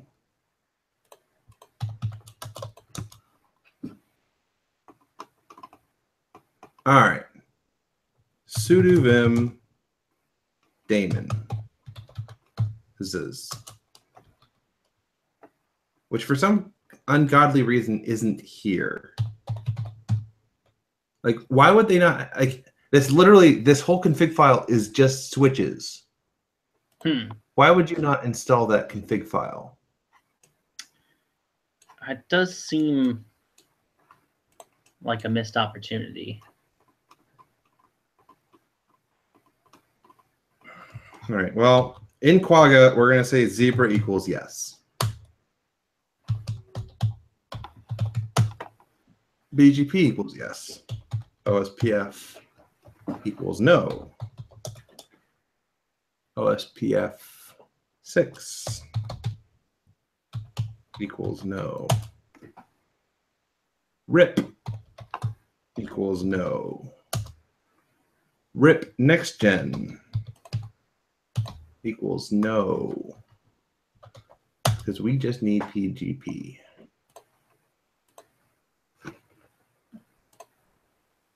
I see that people are trying to name drop in the chat. That's lovely.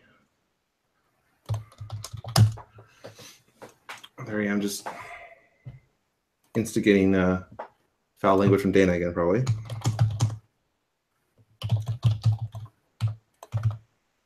Quagga with a Q. Oh my God. What happens if you put it in an option that just says Quagga equals no?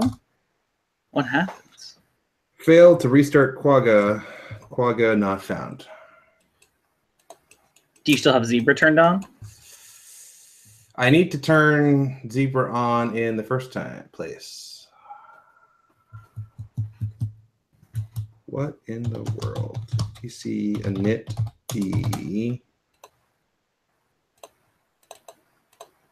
Now, what kind of cockamamie distro is this that Quagga has totally failed to install any of the supporting software needed to anything?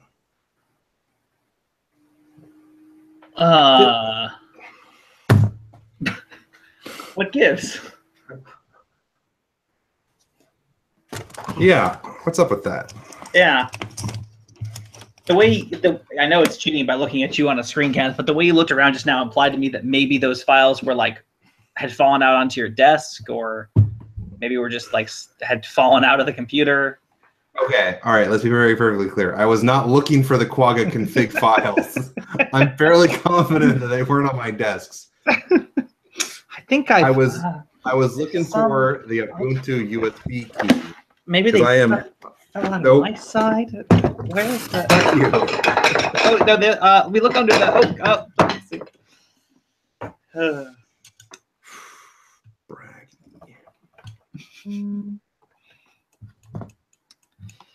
And more text messages from Dan. All right, well, tell you what. Instead of trying to figure out why Debian screwed up, we're just going to install Ubuntu. Fair enough. Right? That seems like a reasonable response to the situation we have at hand here. That's certainly one way to slice a pie. Right. Mainly because I'm much more interested in finding out how Ubuntu behaves. Although I guess I'm not actually. So what I'm doing here is I'm trying to set up a trainer. Okay, it's not that late. No, it's not too late. It's not too late. It's only 10 o'clock. What I'm doing here is I'm trying to learn as much about BGP as I can because I'm actually about to set up a router soon for another project. Well, I guess that one's going to be actually iOS. So I've got a Cisco router that I'm going to set up BGP on. But I need to learn as much about BGP as I can in the next period anyways.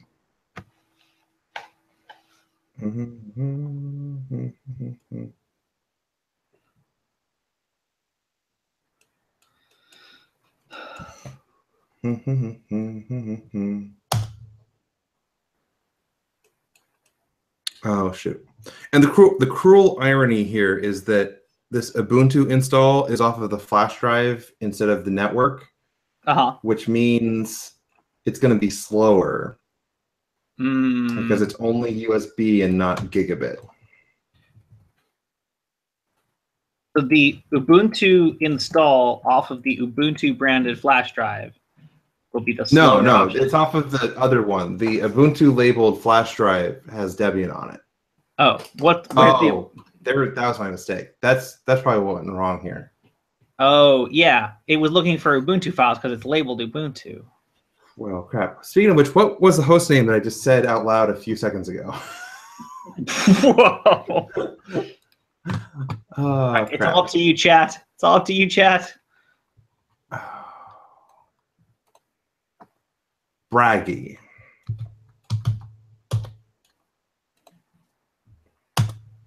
Done.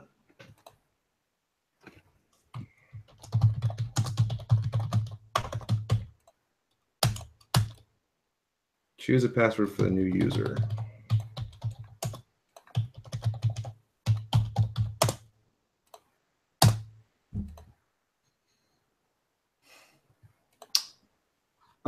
So I'm gonna have to side of Dan on this one.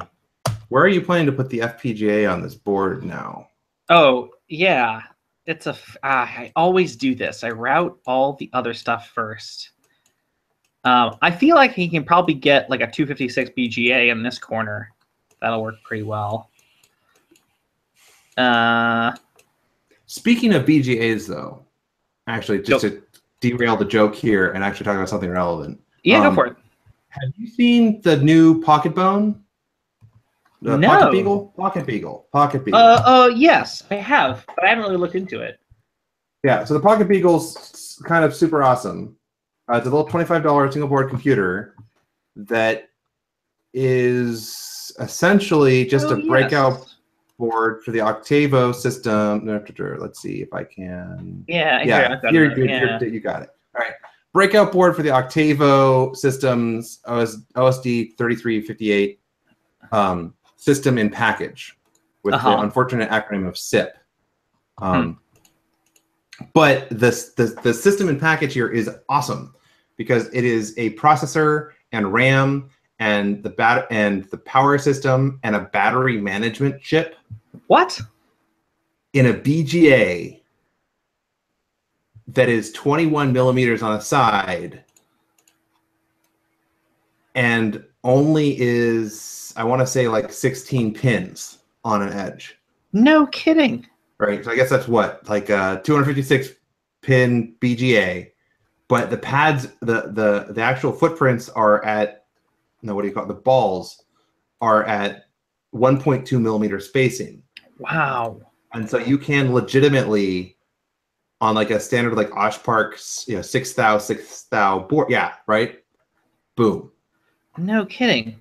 Yeah. So on an OshPark like 6 thou board, you can, in just the top layer, break out all of these pins.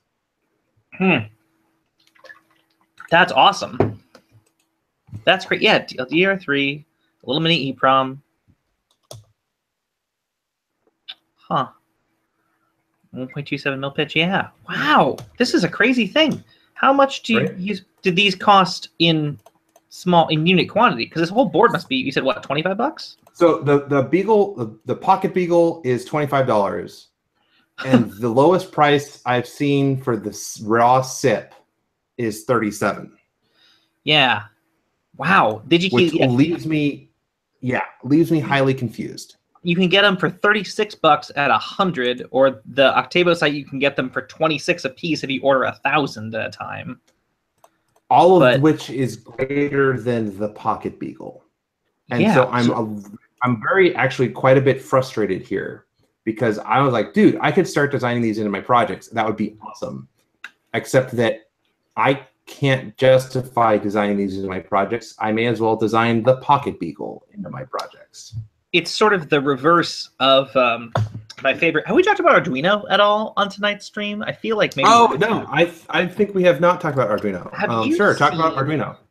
Have you seen? Speaking of products, we should look at here. Let me just, if I'm still pinned, you should see. So have you seen this product? It's really good. It's got a little microprocessor on board, and it's got all these header pins that allow you to connect your different. Oh man, those headers are great. Like they're on a 100 thou grid there, so you can plug boards into it. Yeah. So if you go to OshPark, then you could, on a standard 6 mil board, you can lay out, except word to the wise, the header pins, the 100 thou pins, are not all 100 thou spaced. The stage right ones are offset by half a pin spacing, thereby boning every designer for the rest of time. And by designer, I just mean people who are working with them at home. But I think they just didn't mean for this to be a thing that people played with at home.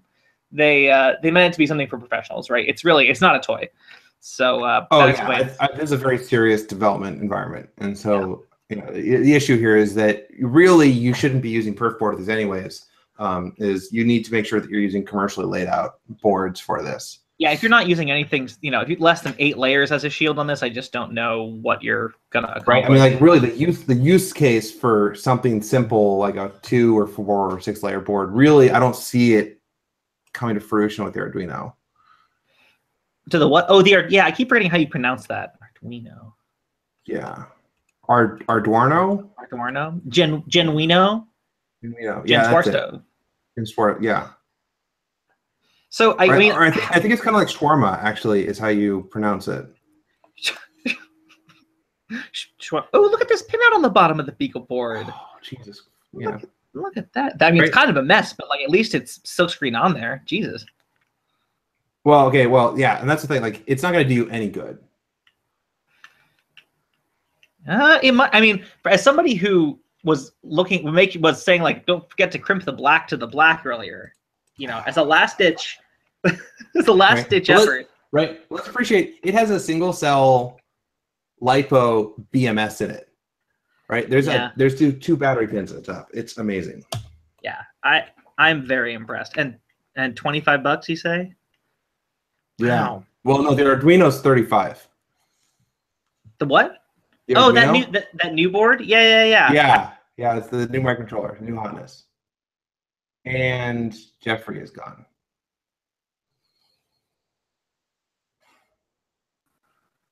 And Jeffrey is back. So that's just like a little snooze timer that one of our computers has, apparently. Oh, apparently. Wow. This looks like a real good time. This Beagle thing. You could have a good time with this. It's automatic updates or no automatic updates? Let's say no automatic updates.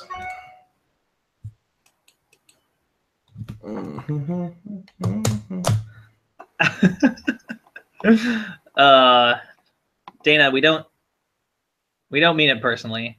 We do, very much personally. I don't mean it personally. Kenneth does. Yeah, that's fine. Well, so yeah, so now having routed this board single-sided with a ground plane, I'm now left in the unenviable position of needing to route the power to these different parts of the board, which was the entire purpose of the board, and which I may have made impossible for myself. But we soldier on. Yeah. Ooh, let's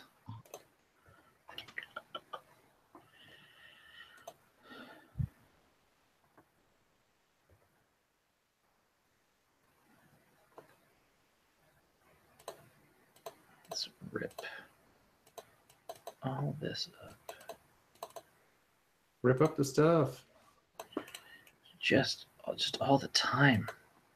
Ripping it up. Rip it real good. No. Bow.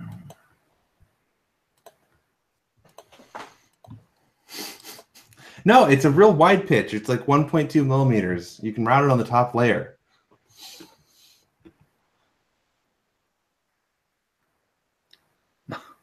What's happening? Oh, Dana's telling us in such a small pitch.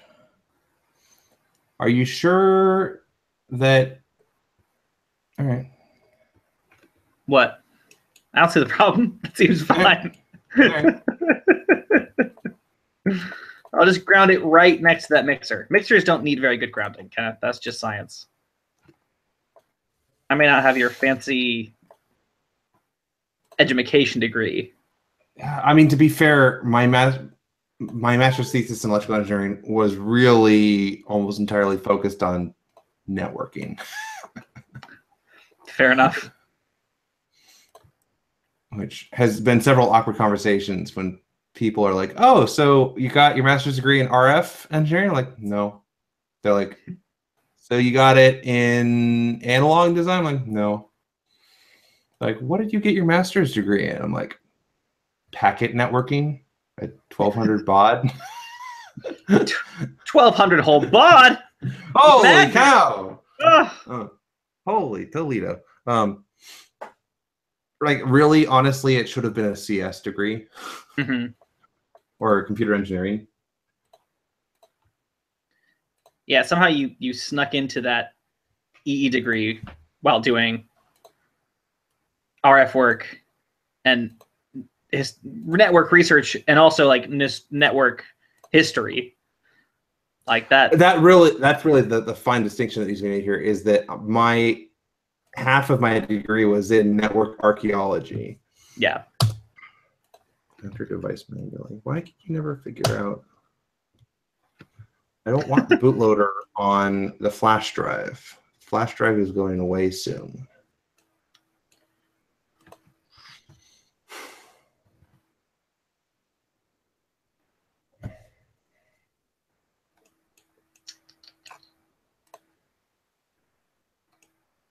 Oh, that's handy.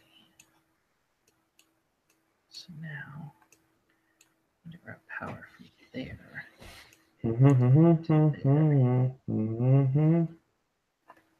Running update init RAM FS. Please eject your CD, which it says like I even own a disk drive.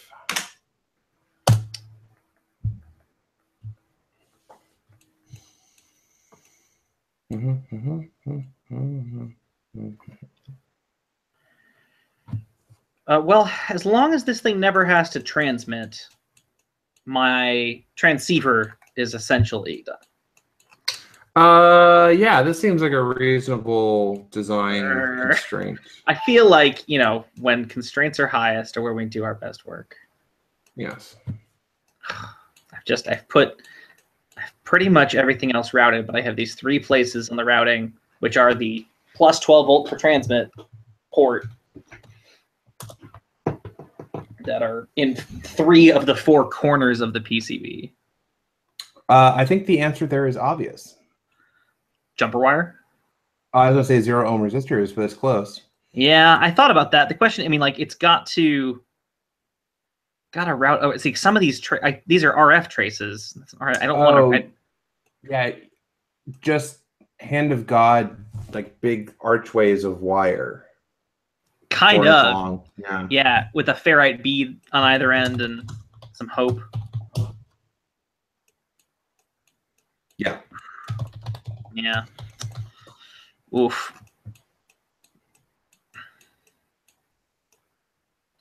That is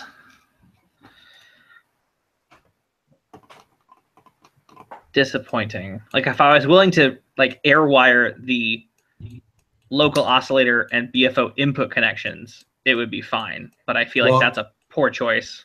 You know, this would actually might be a little bit easier if you instead just glued all the components down onto the board upside down, because then you could have air wires for everything. And you wouldn't need to worry about routing at all. That's true. That's true. It's not really true. We've been there. I mean, like the other option was like I was gonna like Manhattan up this whole darn thing, but now seeing how much routing it would have required, it's just silly. Right. Question in the chat: which of us are going to PacificCon? I'm actually speaking at PacificCon. I'm giving a talk on event infrastructure support. Well, I'm giving a talk on supporting large events, which the title's a bit mucked up. I'm not actually going to be talking about infrastructure that much, because my second talk, which is also not right in the program, is building your first repeater. It's an introduction to repeater systems and how to build them. Well, that's fun. Okay. I was going to speak a third time on Sunday for the Ham 101 forum. It's like a whole like intro to amateur radio. So you got your license yesterday at the test session. What do you do with it? Sort of talk and panel and thing. But I sadly needed a flake on that since I am apparently flying to China that day. So good grief. Yes. For work, I assume. Yes. So I am going to be giving 2 presentations, which I have written 3/4 of one of them so far. And then I'm jumping on a plane the next morning and flying to China for a week. Good times. Yep. But I need to make sure that vendor's building the stuff right. Sure. No, that's perfectly reasonable. Woof. PacificCon's in like 2 weeks, something like that. Yeah, something like that. The 21st-ish. So yeah, that's like 2 weeks. I'm going to Shanghai. And I think I've got them talked into. We're going to spend an extra day at least seeing Shanghai. I wanted to go figure out how to like get down to Shenzhen, but I just don't have the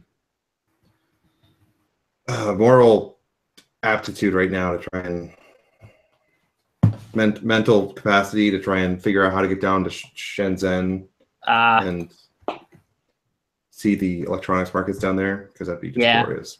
Yeah, that would be a good time. Someday. Shanghai and Shenzhen are like, two very different places. Sure. They're in fact not the same place. They're in fact slightly different. Yeah.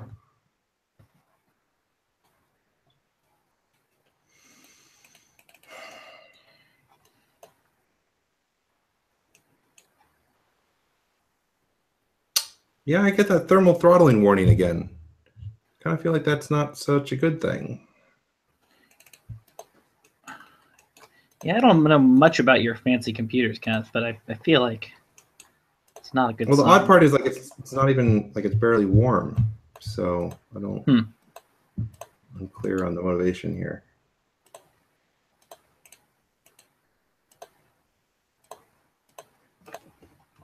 But on the bright side,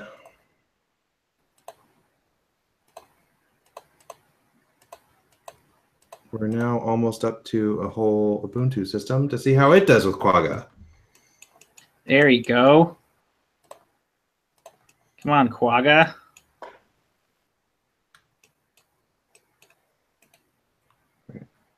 I think we're going to say that we've got another 15 minutes on this stream. That sounds just about right. Oh, it is. It is 1/4 midnight. Jeff, last time. And the imminently wifey is not home yet. It is true, which is sad but not entirely unexpected. They're in the middle of some crazy shenanigans at the moment. Yeah, it's like your guys' work is crazy. Yeah, it's a little unusual, at least. Kind of an odd.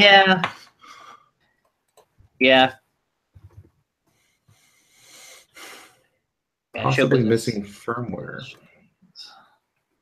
I don't want to hear about this, about possibly missing firmware. I want all the firmware. Didn't you switch to a different operating system to obviate the issue of missing firmware? Yeah. Yep.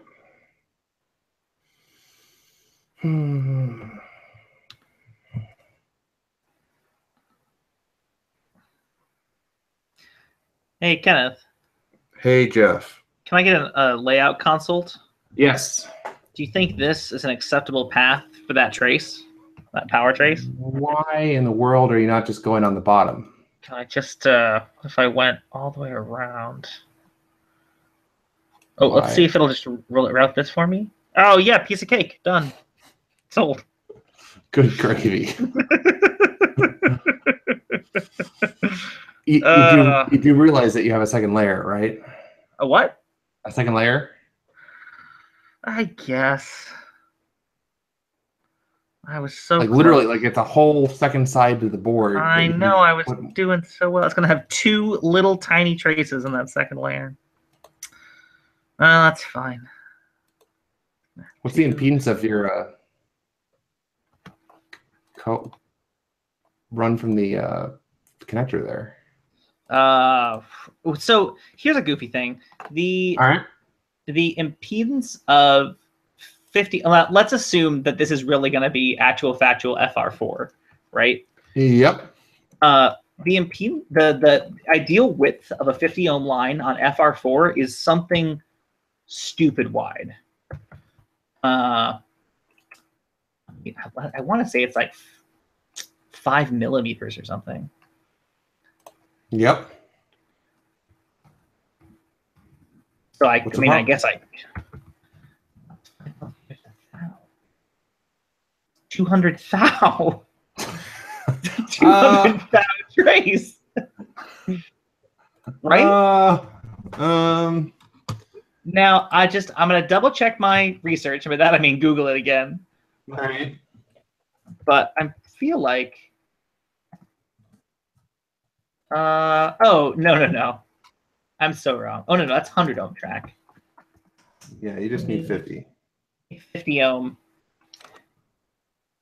Well, electronicproductsdesign.com, again, the first result on Google, but take it for what you will, says that a 50 ohm trace on FR4 with a ground plate under it should be about 2.65 millimeters, which translates to 100 thou. 100 thou trace, which actually, for those playing along at home, that's not that bad. I can do 100 thou. Uh-huh. I mean, it's a little silly. There you go. Yeah, well, good. The impedance control, done. Boom. Sold. Nailed it. So what substrate thickness did you plug into the calculator?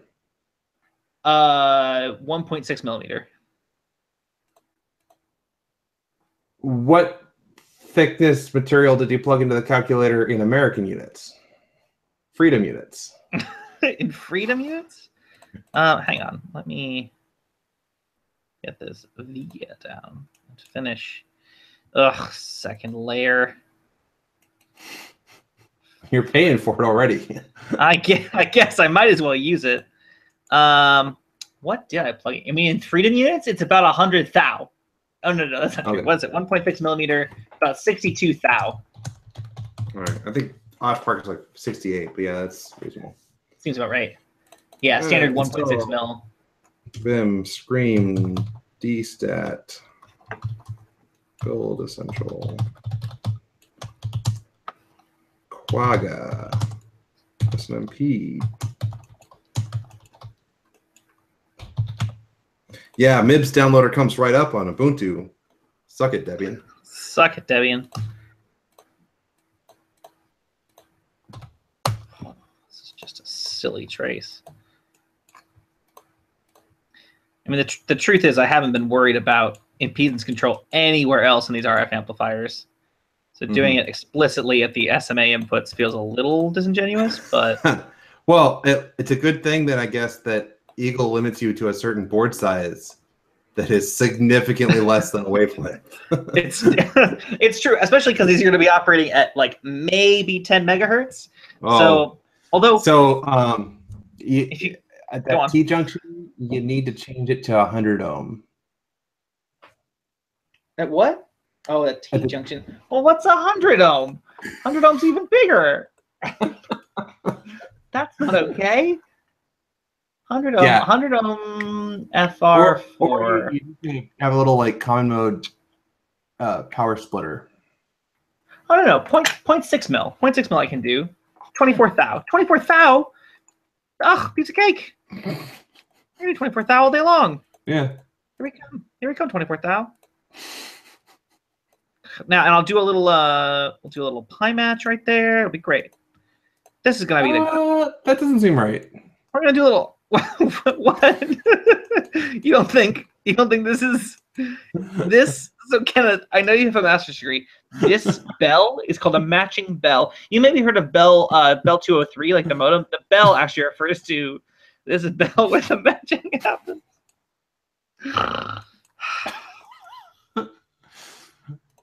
Wow, we have somehow managed to pick up viewers here. This is somehow... No kidding. Wow. Hello, new viewer. Hello, new viewer. Welcome to the fun. Oh, lordy. All right, change to etc. Change to default. Whew. Okay, there's nothing there.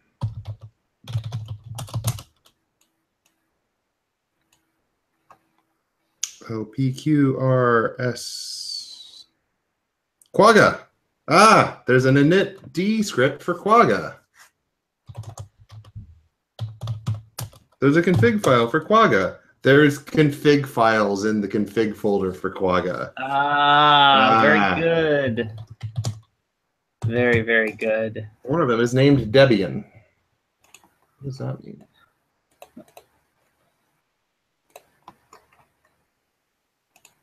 If this option is set, the init D Quagga script automatically loads the config via vtysh-b. Bless you.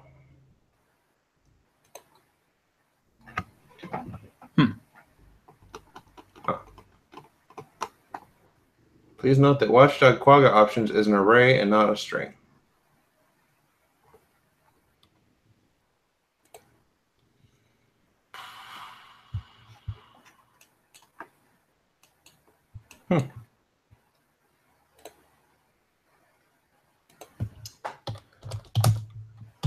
This stuff's a little bit rusty. All right. Zebra equals yes.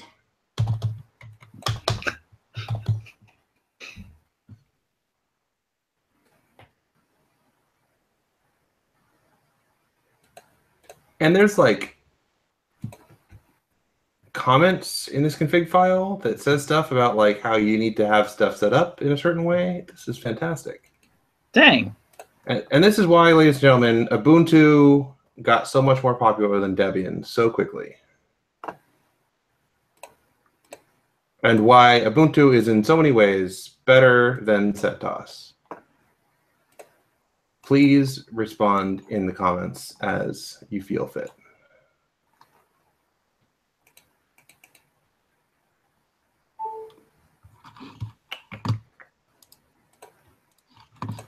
All right, so that's not it. That's not it. Pocket beagle action is done.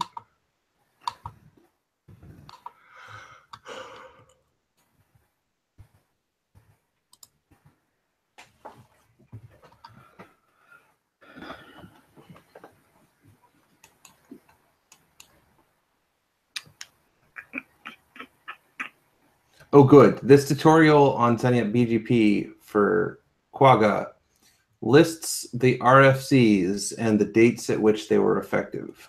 Oh, thank goodness. Ah, and it does a side-by-side comparison of RIP, OSPF, and BGP. Convergence. RIP, medium. BGP, slow. You heard it here, folks. RIP is better than BGP. Ah, configuration complexity. RIP, easy. OSPF, medium. BGP, hard to very hard. Hard to very hard. Scalable for RIP, less than 100 routers. OSPF, less than 100 routers. BGP, greater than 100 routers. That's reasonable. Seeing as how there is currently apparently 700,000 routes in BGP. Oof. Well, I guess in IPv4 BGP. Sure. There's actually two full tables.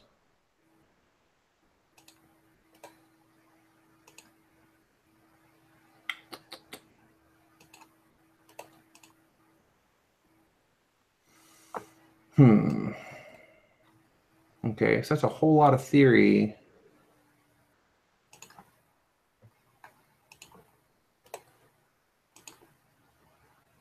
But where is the practice? Where is the actual config file?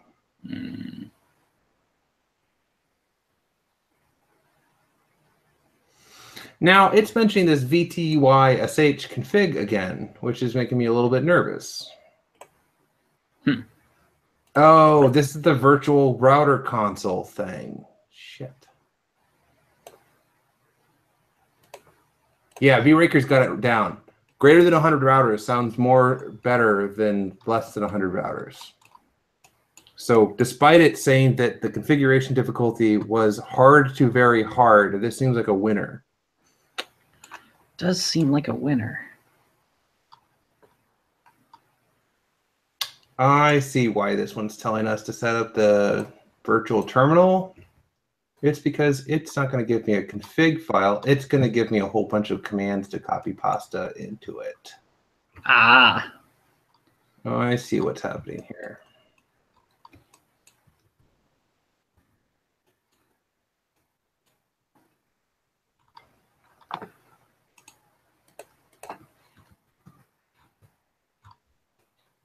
Uh-huh. Oh, I see what's going on. It's got two columns. One of them is configuring Quagga, and the other one is configuring Cisco iOS to do the same thing. Okay, I gotta give you credit. This is actually pretty good. What you were saying? Oh, I was gonna say we are a couple minutes away from our theoretical end of stream for the evening, and I think that timing will work out pretty well. On my end, do you want any parting words with things you've achieved this evening? I have built a cable that actually worked, and I am glad that I was able to deliver on the Kenneth Makes a Cable show. So I hope everyone enjoyed. Like always, I'm on Twitter, KWF. That's where the announcements for these things happen. I'm not entirely unconvinced this might just become a kind of a standard Friday thing. It's pretty good. Right? I mean, it's not like I do anything else on Friday evenings, so I think this might, you know, with absolutely no commitment and kind of a when it comes up sort of thing, I might do this as a thing. This might be a thing. That seems good. All right. Yeah, holding it down. So, Jeff, I have your promos. Tonight, I achieved laying out the first 80% of this here nice board. I'm sure some other time I'll get around to the last 80% of this here nice board. You can find me online. My blog is rarely updated, but interesting, kk9jef.wordpress.com, or Twitter at JeffersGlass, where I tweet about lots of things, including nerdy things and theater. Do you, though? I feel like that's updated less than your WordPress. Well, the WordPress has been updated for 2 months, and the Twitter about once a month. All right. And the YouTube, KK9JEF on YouTube has one video, but it's an interesting one. So there you go. All right. B-Raker and Dana, thank you so much for a delightful evening and all of your commentary and help. All right. And thanks, everyone, for watching. It was a good time. And hopefully this might happen again. So, good. Peace. Peace.